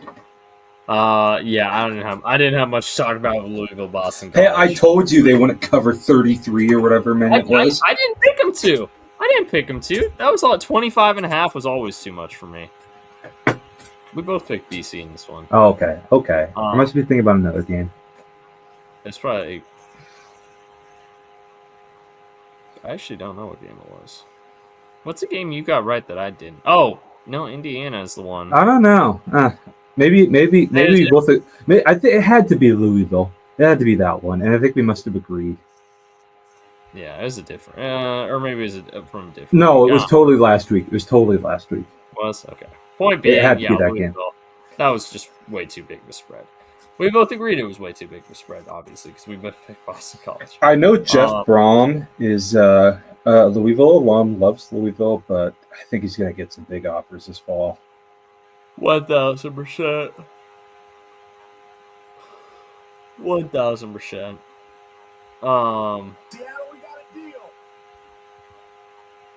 Baylor, Cincinnati. This one was close for a while. You let me down, Sawyer Robertson. Dave Aranda fired him to space. His defense stinks. Defense is awful. Yeah, Cincinnati just took this one over in the second half of the fourth quarter.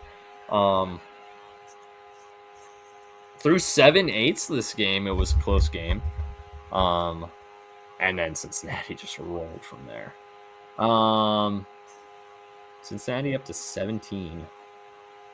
I'm glad one team from that city can figure its crap out. Texas, Mississippi State. What a choke job. What a choke job by Mississippi State. They had this one in the bag. Texas couldn't stop them. Their defense was shutting Arch and the Longhorns offense down. It was just as soon as it was 31-38, I knew they were gonna lose. All the Brandon Walker content that has come out of this game is incredible. It's amazing, like him running down the sideline when they score, and then his face at the end. Him being at the game-losing touchdown. So right in front of him too. He was like, I already posted like, I was in that end zone because that's the touchdown. That's the end zone we went in. I got cut. Yep. He was a gracious loser, but poor guy. Yeah. Oh man. Yeah, that was brutal. That's just brutal. Yeah. Texas might be without Arch this week, which again, that's probably good for them. Earlier. Yeah, I was gonna say, is that actually a bad thing? Although he did lead him in a comeback, so good for them. Good for them.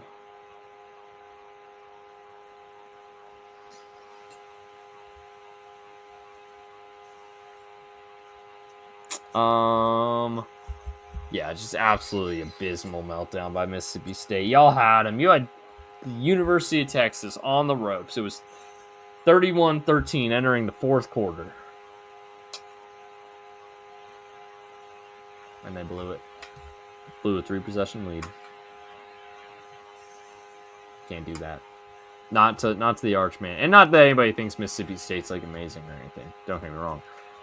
But just, you had a chance for, this could have been the type of win that Jeff Lebby, when he's arguing to keep his job in a few weeks, can hang his hat on.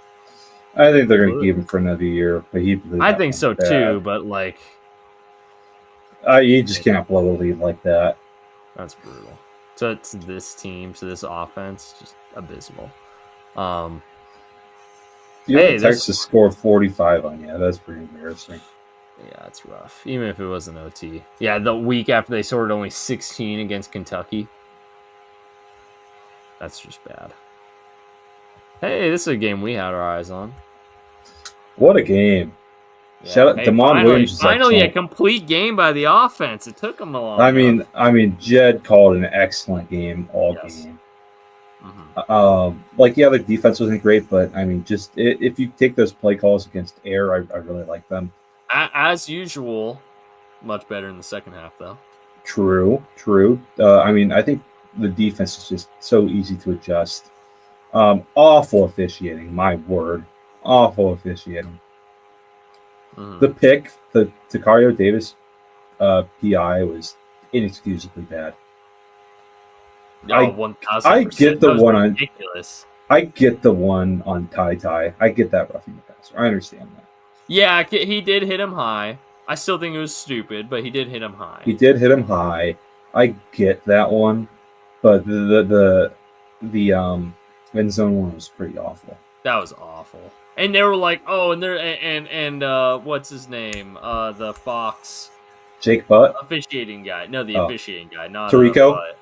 Tarico, yeah. He was like, yeah, the officials clearly have an angle here where they see a push off in the back, and they're like, awesome, show it to us. Guess what? They never showed it to us. That one was horrible. That one was just horrible. And it wasn't even catchable. No, it wasn't. It went 5 feet above his head. Shout out Zadrius Rainey Sale on the second interception, the one that actually counted. Incredible play by him. Good situational awareness and film study to drop all the way back to the intermediate crosser, not the shallow crosser, disrupting it at the right time and forcing a pick. That was excellent. John Mills and Carter Willis being back was so good for us, man. Damon was untouched. And yeah, it's not a great D-line, but still, that was great to see. Damon was just excellent that day. Really good bounce back by everybody. Just like Jed's whole demeanor was just good to see in the weekly presser and the post-game presser, getting up the bye at the right time. I'm feeling good about where we are because, I mean, I said it then, like I wasn't panicking after the Michigan game like some people were. I loved the game. I think they played great. Yeah, this might been the best all-around performance. And again, defense a little shaky at times. But I think considering opponent, considering result, considering process, I think this is the best game of the Jet era so far. Oh, absolutely. He called his best game this game by far. I mean, it seems like the playbook's a whole lot more open than it was last year too. I've been waiting to see that double pass for 2 years now because they ran it against Utah at Arizona. I've been waiting for that look all the time, and they finally ran it. As soon as I saw that screen pass, I was like, oh, I know exactly what play's coming. I've done my film study. That was great. Jonah Coleman had a horrible sell on that play too. It was a horrible sell. Go watch it back. It wasn't very convincing. I bet it was cool for Ryan Walters to get one up on him. Luke Altmaier did not have a great game. I don't think he threw a pick yet, and he should have thrown 4. And I think Jed made it pretty clear he needs more from the D line, and that's probably going to be like let's be honest here. Let's take a look at our roster right now. Going into next year, looks like the big glaring hole. It's D line. Like I think we're looking pretty all right everywhere else. Oh, 1,000%. Like maybe another running back, maybe a receiver. Unfortunately, in the modern day, if you start accounting for what they're going to lose to the draft, Coleman's gone. Boston. Willis is probably gone. Willis probably gone. I think he's out of eligibility. Yeah, he is.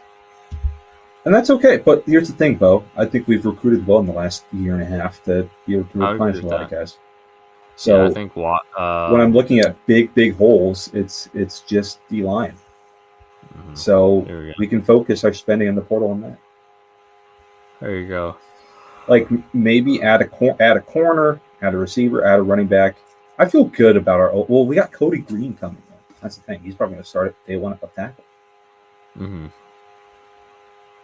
We just got to add D-line. Yep. Especially edge. Like I feel much more confident about interior than edge going forward. That's fair. You know who's probably coaching D-line next year? Who's that? Kekimalo. Yeah. Cafusi's is probably gone. He's probably gone. I don't know how he can have his job over these last 2 years. Yeah, I would agree with that. Just hasn't recruited at a high enough level ultimately, and performance has also waned as a result. But yeah, hats off to you, Jed. You know, we're 6-2 into the bye week. That's already going bowling. We didn't get that until week 13 last year. Yeah, we got in week 9 this year. That's pretty good. We'll take that. I mean, and I think one thing Jed's shown throughout his entire head coaching career, I think his teams get better down the stretch. We had no business beating USC last year. No business doing that. I think we just get better down the stretch. So it's good to see. All right. Houston, Arizona State.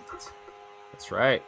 Yeah, like I said, ASU just win it. Jordan Tyson didn't play in this one, so obviously that hurt Arizona State, but man, they weren't even competitive for most of this game. Houston controlled this one. I know final score says they only lost by 1 possession, but Houston was very much in control of this game from pretty much start to finish. Oh God, I just saw a funny meme. What's that? I just sent it to you.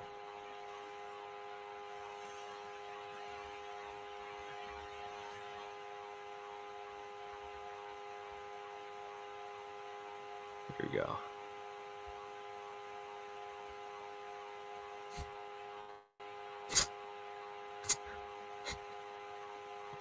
Nice. That's hell yeah. Hell yeah. Hell yeah. The eyes on Caps aren't pluggy enough. Yeah. Oh yeah.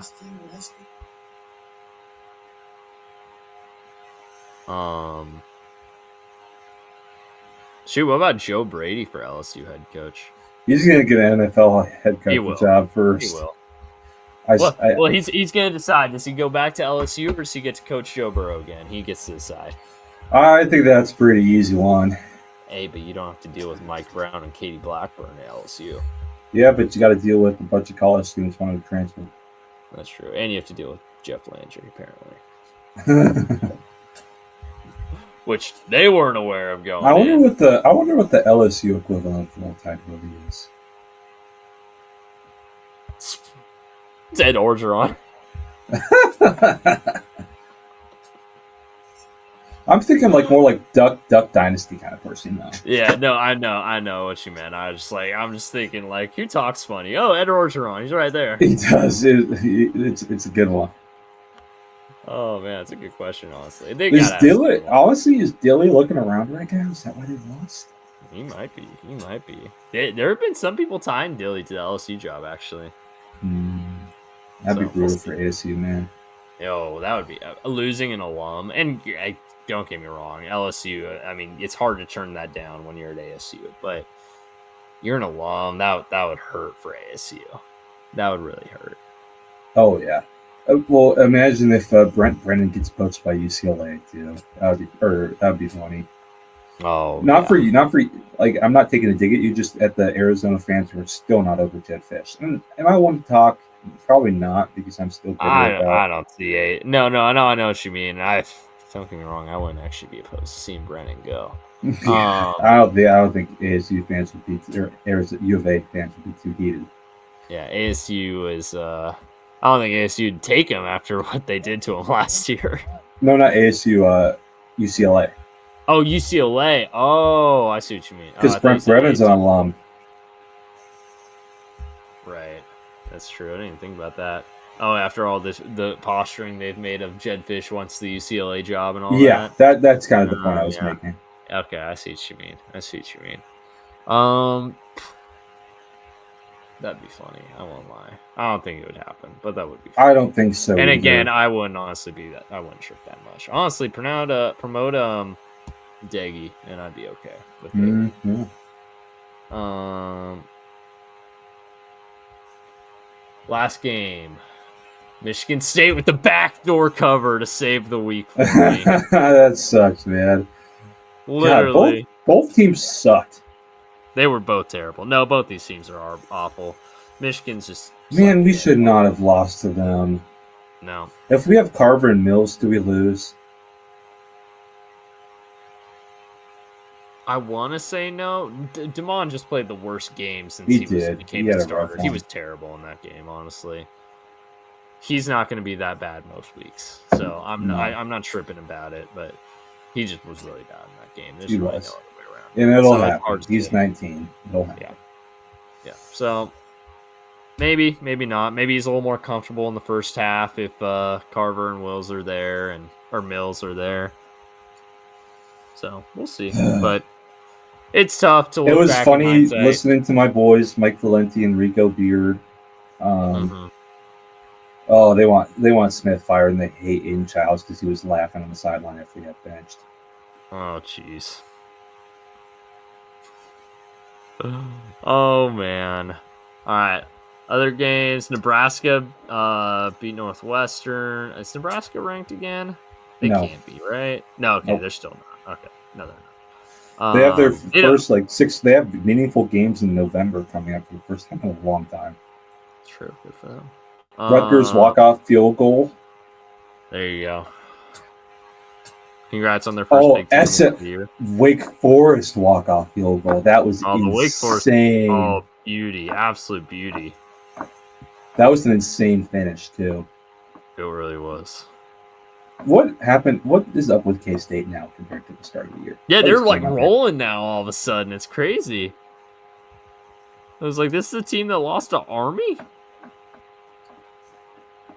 Barely beat North Dakota? Yeah, they're rolling.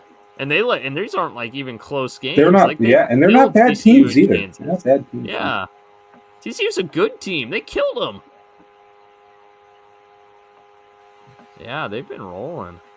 I'm glad U of A got them before they started rolling. Yeah, K-State's probably going to... let's see. Hold on. Are there 2 wins here? It'd be funny if we talked crap about them. Oh, yeah, Oklahoma State and Colorado at home. Oh, K-State's going bowling.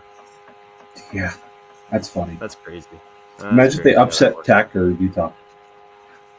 Tech's got a tough stretch going on, man. They do. Yeah, K-State's playing a little bit better right now. So Tech's obviously can't overlook that one. Shout out Kent State beating Bowling Green, the big trendy team. You lose to Kent State. That's embarrassing. That's rough. Auburn beat Arkansas, which they should have. Shout out Rice upsetting the rolling UConn in double overtime. Flex going to you, baby. There you go. Iowa keeps rolling, dominated Minnesota. Dude. Cougs just keep rolling the game. I called that a sneaky upset because Toledo's playing good ball. Come, Cougs. No, good in the Cougs. They're playing pretty good football right now, which should help our resume, but doesn't seem to have at this point. Pitt put up 53. Maybe that's why Pitt got a vote to be ranked, because they put up 53. San Diego State killed Fresno. Yeah. 23-0. First time they've ever been blanked at this current home stadium. Really? Oh, I didn't know that. TCU's Navy's rolling. Navy's rolling. Navy's playing really good ball right now. Yeah. TCU's not dominating the way they were earlier in the year. They're starting to fall off a little bit. And then Utah absolutely destroyed Colorado. That was embarrassing. Did you see the storyline with Colorado State, Wyoming? No. Oh, so apparently it's a big rivalry in the Mountain West. I didn't even know it's a big I rivalry. did not know Apparently, that. CSU Wyoming is a big rivalry in the Mountain West. So after the game last year, Braden Fowler, Nicolosi, and Henry Blackburn, like Caden Anderson, Wyoming's quarterback, went up to go shake their hand, and they just walked right past him to go get the trophy. And this year he did the same Ooh, thing back to them and was like gloating about it in the press conference. And I'm like, that's kind of funny. that's awesome. That's petty, but I love it. I That's the love sort it. of petty I can get behind. Oh yes. All right. All This right, week, on to week 10. week 10, double digits. There we go. Man, season's rolling. We only got like 5 more weeks left in the regular season. Man, that's crazy. I know. But hey, we still got conference championship and bowling, and then it's draft season.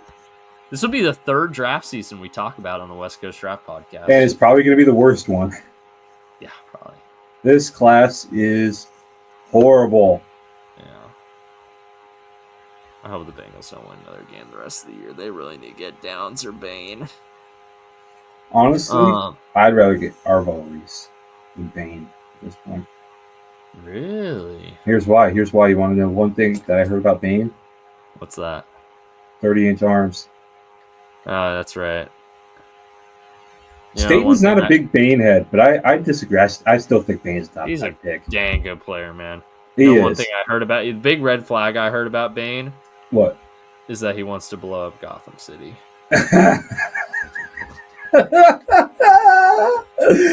Oh, you got to tweet that, man. Yeah, that's a great one. Yeah, no, Staten. Let's see, who's Staten's guys right now? Oh, I'm gonna try to get Staten on the pod, man. Oh, that'd be awesome. We'd love Rob Staten on here. All right, here's his top 4 eligible players for the 26th draft. Arvell Reese, number 1.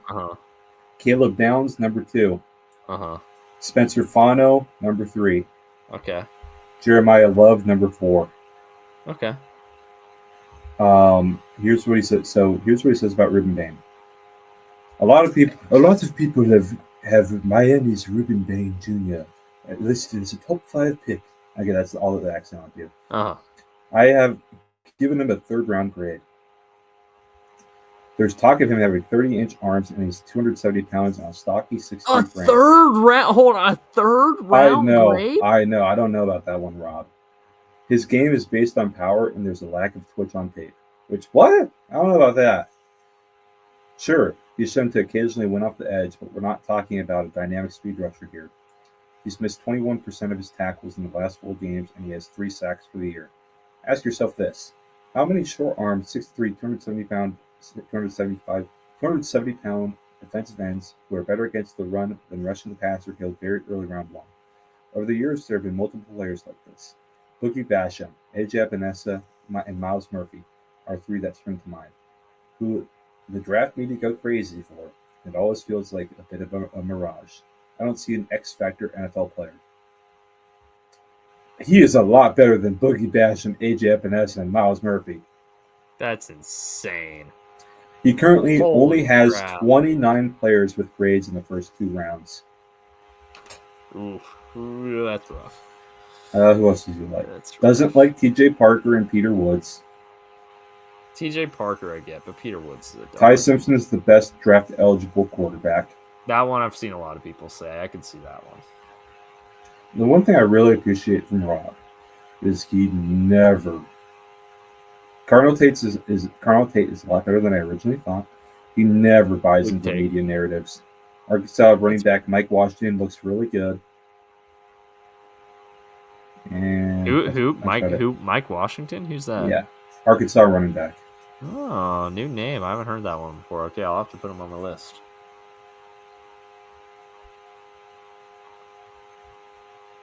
That's about it. But yeah, no. I very much disagree with... I was a huge AJ Epinesa hater, and this is nothing like that. Like, come on, Rob. I don't know about that one. What was something else that caught my eye that he said? Oh, he hates Caden Proctor. He says Oh yeah, a lot of people are hating on Caden Proctor right now, and I get it, man. He's way too fat. He's way too fat. Yeah. He needs to lose weight. Yeah. Nick Saban would not let him play at that weight in his junior year. As he did play him as a freshman at that weight, his freshman year, but not at that weight as a junior. He's way too fat. All right, that's all of the Rob Staten zone. Well, I'm gonna beg him to. You ready for like a 3 a.m. pod for Rob Staten? That's true. That's true. I didn't even think about that. I'd pay Rob to come on the pod. Yeah, I just take the day off, or we'll do it on Thanksgiving break or something. That'd be probably in draft season. Or in draft season. Yeah, do it on spring break then. I'd pay Rob to come on the pod. Oh, that'd be awesome. That'd be awesome. I would too. I'd chip in. That'd be awesome. All right, on to week 10 here. So a couple midweek Conference USA games. Missouri State won again. Very nice. Shout out. JMU head coach is probably gonna get poached again. Yep, most likely. They keep losing coaches. It's absurd. Kennesaw State keeps. Is this gonna be back-to-back years where a team in their second year in the FBS is gonna be in the Conference USA title game? Because Kennesaw State's rolling right now. Yeah, they are. USA stinks now. It's such a shame. Yeah, it's basically the conference new teams go to. Yep. New FBS teams go to. They got poached so bad. Yep. Thursday night football. Thursday night, Coastal, Marshall, UTSA, Tulane. Tulane at the Alamo Dome. That's decent. And Friday night, we got a game to talk about, and it's not UNC Syracuse. It's Memphis Rice. It's Memphis Rice. Memphis, 13.5-point home favorite. I won last week, and now I have a commanding 4-game lead. Wow. Just kidding. This is not commanding by any means. Memphis. Last time they were ranked, they absolutely blew it against UAB. But then they come right back and they beat South Florida. Rice has not recently fired their head coach, to my knowledge. Give me Memphis to cover.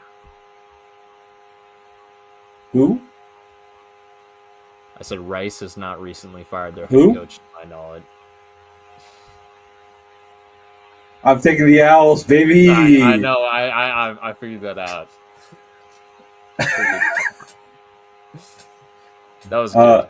Ohio State's going to kill them. Give me Ohio State. We got to talk about the other Friday games first. Oh, my bad. But yes, I agree. Syracuse, North Carolina is going to be the funniest game of all year. I hope it's going to be so funny. I cannot wait for this one. I'm so bummed I'm missing this one. Yeah. Jonte Cook's going to be on the field. Oh, Jonte Cook on the same field as Bill Belichick. Incredible. Very funny. I hope his uncle's there. I hope his uncle's heckling Bill Belichick. That'd be incredible. That would be awesome. Louisiana, Texas, and Houston are also playing. No late night Friday game. That's a little bit of a bummer. Is there a Hawaii test this week? No. There's a San Jose State test. It's kind of close. But no Hawaii test. Hawaii's in that game, though. All right. And you can watch that game in Japan. There you go. All right, here we go. Ohio State, Penn State. I think we're both in agreement here. Ohio State. Yes, this one's going to be brutal. They want to kill Jim Knowles. Oh, Texas, Vandy. Oh, this is close.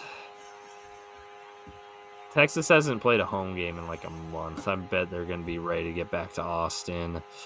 Vandy's rolling right now. Arch might not play, but that might actually be a good thing for Texas. That's true. I hate to say it, but give me the Longhorns. Anchor down, baby. All right, I love me some Diego Pavia. I'm not cheesing right now, I swear. This is who I was going to pick. No, I know. You know how I feel about that. You know how I feel about that. No, I know. You know how I love my Diego Pavia. Oh, 100%. I love him too. The past couple weeks of Texas football have taught me to not expect anything fun or funny to happen. And I'll just say this. I root against Texas football for the memes. The past few weeks, they could have had they've had back-to-back should have been hilarious losses, and they blew it. Well, didn't blow it both times. So now I just expect good things to happen for Texas. Miami SMU coming off a pretty brutal last-second loss to Wake Forest. That's embarrassing. Miami coming off rolling against Stanford.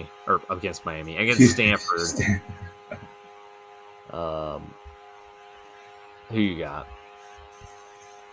I'm gonna go Miami here.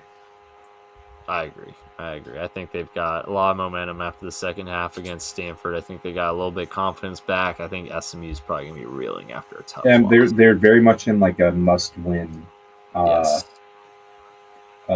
environment for them. Yes. Houston, West Virginia, the we used to employ Dana Holgerson Bowl, as it's being called. The Holgo Bowl. The Holgo Bowl. The Holgo Bowl. Holgo Bowl. Say that 5 times fast. That's a mouthful. Yeah. Houston, 13.5-point favorites. I have no faith in this West Virginia team right now. Houston seems to be rolling pretty comfortably. I mean, they went into Tempe and really took care of business against ASU. I don't think they should have any problems at home against West Virginia. Give me the Cougs.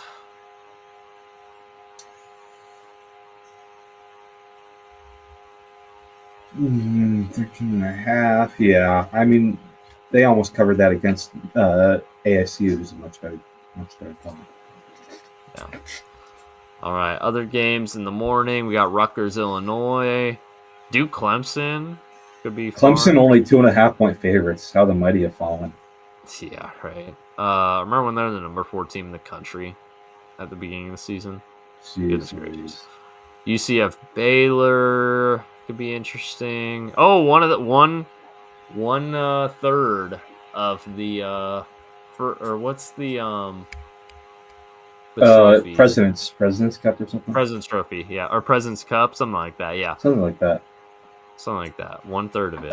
I want to watch that game. Well, no, I'm watching Navy North Texas. Oh, that's good. Just a clash of styles. Yes, 100%. That's gonna be total air raid versus the wishbone. Beautiful. Well, no one runs the flex one anymore. Totally right. Right. When the cut block rule came out a couple years ago, it really made that style obsolete. They still run plenty of it, but they've added a ton of wing T sets and concepts to it too. Yeah, wing T. No, it's not just it's still flexbone, but it's not the same kind of flexbone. They add different plays and concepts around with it because the cut block rule really hurt them. Right. That's gonna be a fun one though. Point being, I'm really two awesome quarterbacks with very different stat lines. Mm-hmm. I can't believe that game's not getting more hype. I bet in G6 circles this one's a big one this weekend. I mean, both these teams have votes for the top 25. But just in fans of the game of football itself, of the contrasting styles that makes college football so special. Right. Oh, I also forgot. It should be getting more top. Mentioned this at this point. This is both these teams have top 25 votes, so that helps. But this is the last week before the first CFP rankings. Next Tuesday, first CFP rankings come out. Hey, we're coming off a bye. That should be good for us. Yeah, it should. ASU Iowa State, that's a fun one Saturday morning right there. Won't get a lot of love. It will be. Not ranked, but that will be a fun one. All right, here we go. Next ranked game, Louisville, Virginia Tech. Virginia Tech coming off a win against the Calgorithm. Taking on a Cards team that struggled a little bit with BC, but still handled business. Louisville is favored by 9.5. Who do you have in this one? Hokies have been a little frisky lately.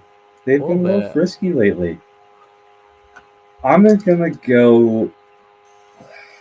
Look, 9.5 is enough for me. I'm gonna go Louisville. I'm comfortable with 9.5. All right, I was gonna go Louisville there, so I was hoping you were gonna go BT. but we're in agreement then. New Mexico, UNLV. That's a fun Mountain West matchup. All right, Indiana, Maryland. Here we go. On to the ranked games. Couple here. Indiana, 21.5-point road favorite. Doesn't matter. Maryland's starting to stumble a little bit after their hot start. Indiana, absolute wagon right now. Give me the Hoosiers. I can't in good faith not take Indiana with any number of points against the average Big Ten team. Yes, I know. Georgia, Florida. Cocktail party. World's largest outdoor cocktail party. That's right. Played in Jacksonville, so technically no home team here. Georgia is a 7.5-point favorite over the Billy Napier less Florida Gators. Who you got? I'm gonna go Georgia. I can't. If it's 7.5 games against a team without a coach, I'm taking it. Yeah, I feel very, very comfortable taking Georgia there. Only 7.5. Like Georgia's competing for SEC title. Florida's struggling to win games right now. Notre Dame, BC. It's a tough line. Notre Dame, 28.5-point road favorites. 28.5 is so much. I would not touch the spread. If I was actually putting money on these games, I would not touch this one with a 20-foot pole. 28.5. BC, though? BC's not good. 28.5 so much. Screw it. Notre Dame's rolling. Give me the Irish. I'm taking the Irish as well. They're gonna. I know I talked so much shit about BC and Louisville last week, but Notre Dame's just at a different level than Louisville. Right. Tech, K-State. K-State's playing a lot better right now, and Tech's going up to Manhattan as a 7.5-point favorite. Who you picking? I got Tech. I still think they're a wagon. Yeah, I do too. Yeah. And another Calgorithm versus team from the what's the name? Commonwealth. There you go. From the Virginia Commonwealth. UVA, 4.5 points. Road favorites. Cal slipped up last week, but this is cross country for the Cavs. UVA hasn't exactly been winning confidently recently. But Cal hasn't been winning recently at all. Screw it. UVA, 4.5's not a lot. Give me UVA. Give me the Calgary, baby. There you go. All right. I knew you were going to do that one. I'm a hater. I know you're a hater. And you have to stick to your guns, and I appreciate it. I always stick to them. I'm the biggest hater. And I'm the biggest hater so much that I pick Mercer over Alabama. That's true. You did pick Mercer. Michigan State, Minnesota. And hey, kids watching at home. Kids watching at home. I won the college football pick'em last year. So here's the lesson. Hating works. So continue to hate. All right. Back to the show. Lesson. Pick Mercer. Pitt, Stanford. That could be interesting. Stanford could sneak up on them. It's in Palo Alto. Any other interesting games? No, not really. Mississippi State, Arkansas might be interesting. That could be interesting. Yeah. All right. On to Here we go. Some ranked games. Here we go. South Carolina traveling to Ole Miss to take on the Rebs, where the Rebs are 12.5-point favorites. Who you got? I would take the Gamecocks again. I think they'll be feisty. Alrighty. In Oxford, Rebs are rolling. Give me Kiffin and the boys. I think I might regret that one. Yeah, we'll see. Michigan, 21.5-point home favorites against the Purdue Spoilermakers. How's Purdue been doing recently? I know they're not. They've been feisty. I was gonna say it feels like they've been playing some close games at least. They haven't been getting absolutely like they're losing, but 21 not by an and a insane half. amount. No. I think 21.5 is too much for Michigan. Give me Give me the spoiler makers in this one, just to cover, not to win, but to cover. I think since it's at the big house, I think I'm gonna go for the cover. I think it'll be tight, but I think I kind of like the Michigan matchup here, honestly. Yeah, I kind of do. A heavier, bigger team, heavier team, pass rush and run game. I don't hate the matchup here because Purdue is much more spread. I think they can handle that a little bit. All right. Well, that's our 5th difference this week. So Jeez, if you go 5-0 on differences, you're back in the lead. Wishful thinking there. I have one I already regret. Yeah. Georgia Tech, NC State. Tech, the wagon is rolling, going into Raleigh to take on NC State and the Wolfpack. 5.5-point favorite on the trip, or dropping 5.5 on the way up. I'm going Georgia Tech. That's a spread I like all day. That's a fantastic spread right there. Let's be real. NC State stinks. Yeah, I'm not worried about that spread at all. A couple other games we forgot to mention. U of A traveling up to Colorado. They should. We'll see. Wyoming, San Diego State could be fun. That one could be fun. I never know with the Brent Brennan team. They should kill him, but you never know with the Brent Brennan team. Oklahoma should not be ranked right now. No, they really shouldn't be. But we're going to pick their game next because they're traveling to Tennessee. Tennessee's only a 3.5-point favorite in this one. Give me the Vols, man. You kidding me? Go Vols. I got the Vols too. Only 3.5 at home. I know. Joey Aguilar. Yeah, their offense is stuff. I mean, their defense is a little suspect, but their offense has been suspect. Yeah. Not suspect. I like that. Suspect. Yeah.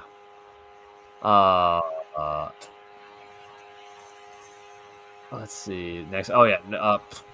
I completely lost my train of thought there. USC, Nebraska. Here we go. The loser of this game is most likely out of the CFP contention because these both 2-loss Big Ten teams. If a 2-loss Big Ten team could make it into the CFP, and Washington is in that category. Mm-hmm. But once you hit 3, you're out. Yep. The loser of this game, therefore, will be out. Well, you see that it's a blackout, that they're putting trash bags over people if they don't wear black. You seen those really? AI memes? That's funny. I did not see that. That's hilarious. And like Nebraska's uniforms look like they're playing on the black and white TV. It's not good. Yeah. I'm going to USC here. I'm not a Dylan Raiola believer. Every time that people start to believe in Nebraska is when they falter. USC on the road doesn't inspire a ton of confidence. I will say that. But I just don't have a lot of faith in Nebraska, period, right now. Especially in a big game. Nebraska in a big game? Are you kidding me? Yeah, give me the Trojans. I already typed it. I was going to say, although I am getting 6.5 with Nebraska, and I could see them losing on a walk-off field goal, so maybe I should have picked Nebraska for that reason, but I already typed USC. So yeah, I respect it. If we're going to go down with the ship, we're both going to go down. Yes, sir. Kentucky, Auburn, in a game that you couldn't pay me to watch. I'm sorry. the first of 2 Wazoo Oregon State games. 2-game series, baby. 2-game series. Let's go. Imagine if Wake beats Florida State. That would be humiliating. Oh, man. At that point, you got What is up with this late window? It is very funky. Cincinnati, Utah. Hey, we got a ranked versus ranked game at 7:15. Let's go. Let's go. Utah, 10.5-point home favorites. Who's picking first here? I'm picking first. Okay. Since he's been playing good, but like in Salt Lake, in Rice Eccles, I think Utah's just another level, man. What is that? Is that 18 or 10? 10.5. Sorry, the font I've been using for the college font makes it look like 18, but that's a 10. Is a 10. So. Okay.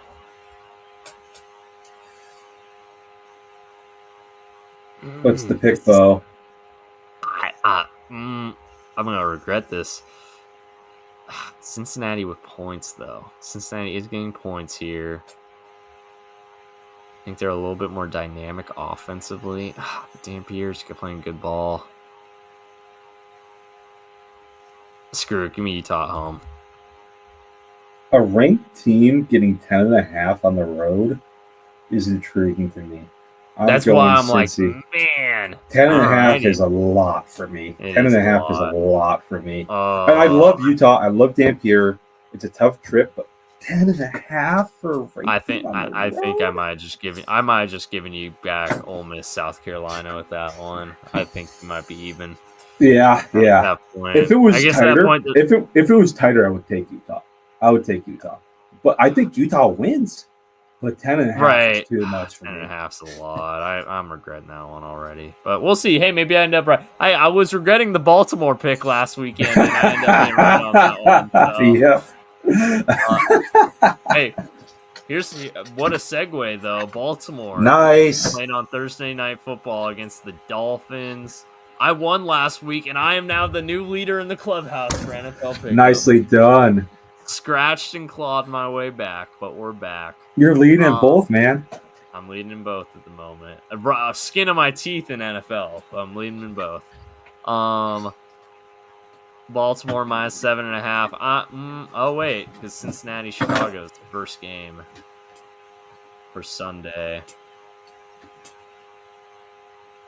I think we're gonna both pick Baltimore, so I'll let you pick first. All right. 7.5 points on the road. We got to do the previews. We got time for the previews here. We got time. Okay. For the previews. I will go Miami. All right, I'll go Baltimore then. How's Miami win? Got to slow down Lamar. That's the most important thing when you play the Ravens. Slow down Lamar, make it hard for him to analyze the field. I think that's one thing he really struggles. So you got to kill the run game. Move the picture in the secondary when he's passing down. Stack the box. You have some pretty solid defensive linemen. Kenneth Grant and I forget the other D lineman's name. Sealer. You got some solid D tackles. You got to tackle Derrick Henry. Got to tackle Lamar Jackson. The athletic. On offense, hope Tua doesn't blow it. For Baltimore, you gotta get Lamar up to speed quickly. You know, he hasn't played since week 4. Offense was starting to hum a little bit against Chicago. How much of that is because it was against a wishy-washy Chicago team, to put it lightly. We'll see. I think the offensive line's playing better. Defense has been playing better the past couple weeks since the bye.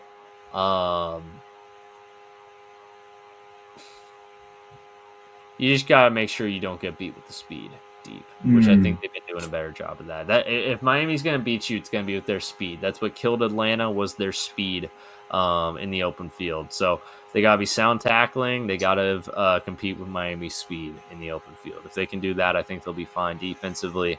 And like I said, offensively, just get rolling and you'll be fine. Who you got in this one? This is a weird pick, but 7.5 points at home on Thursday night. Taking the Dolphins. You know, and I have long said home Thursday night is a huge advantage.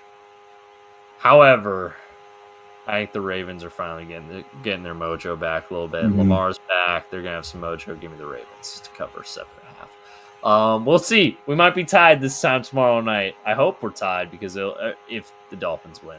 I hope the Ravens don't win on like a walk-off field goal, and then I get the result I don't want, plus I lose the pick'em. That would suck. Yeah, give me the Ravens there. All right, but that is it for this edition of the West Coast Draft Podcast. Only 2 hours and 24 minutes. A pleasure as always. This time next week, I'll be on Mountain Time, so it'll be earlier. I might be going until 1 a.m. for these things. Oh gosh. We'll see. Probably not. I'll be starting at like 9:30 my time, 8:30 your time, if you can make that work. And I should be able to make that work. All right. And we'll play with it obviously on a week-to-week basis. But that is it for this edition of the West Coast Draft Podcast. Until tomorrow, where we break down this NFL slate, and I have Maybe my biggest crash out yet. That's Cincinnati. I cannot wait. Oh man. Closing thoughts, Mr. Jokinen. If one of us gets a job offer from LSU, all of us get a job offer from LSU. That's right. If one of Thank us you, fight, Governor Landry. if one of us subscribe, all of us subscribe. Thanks for watching.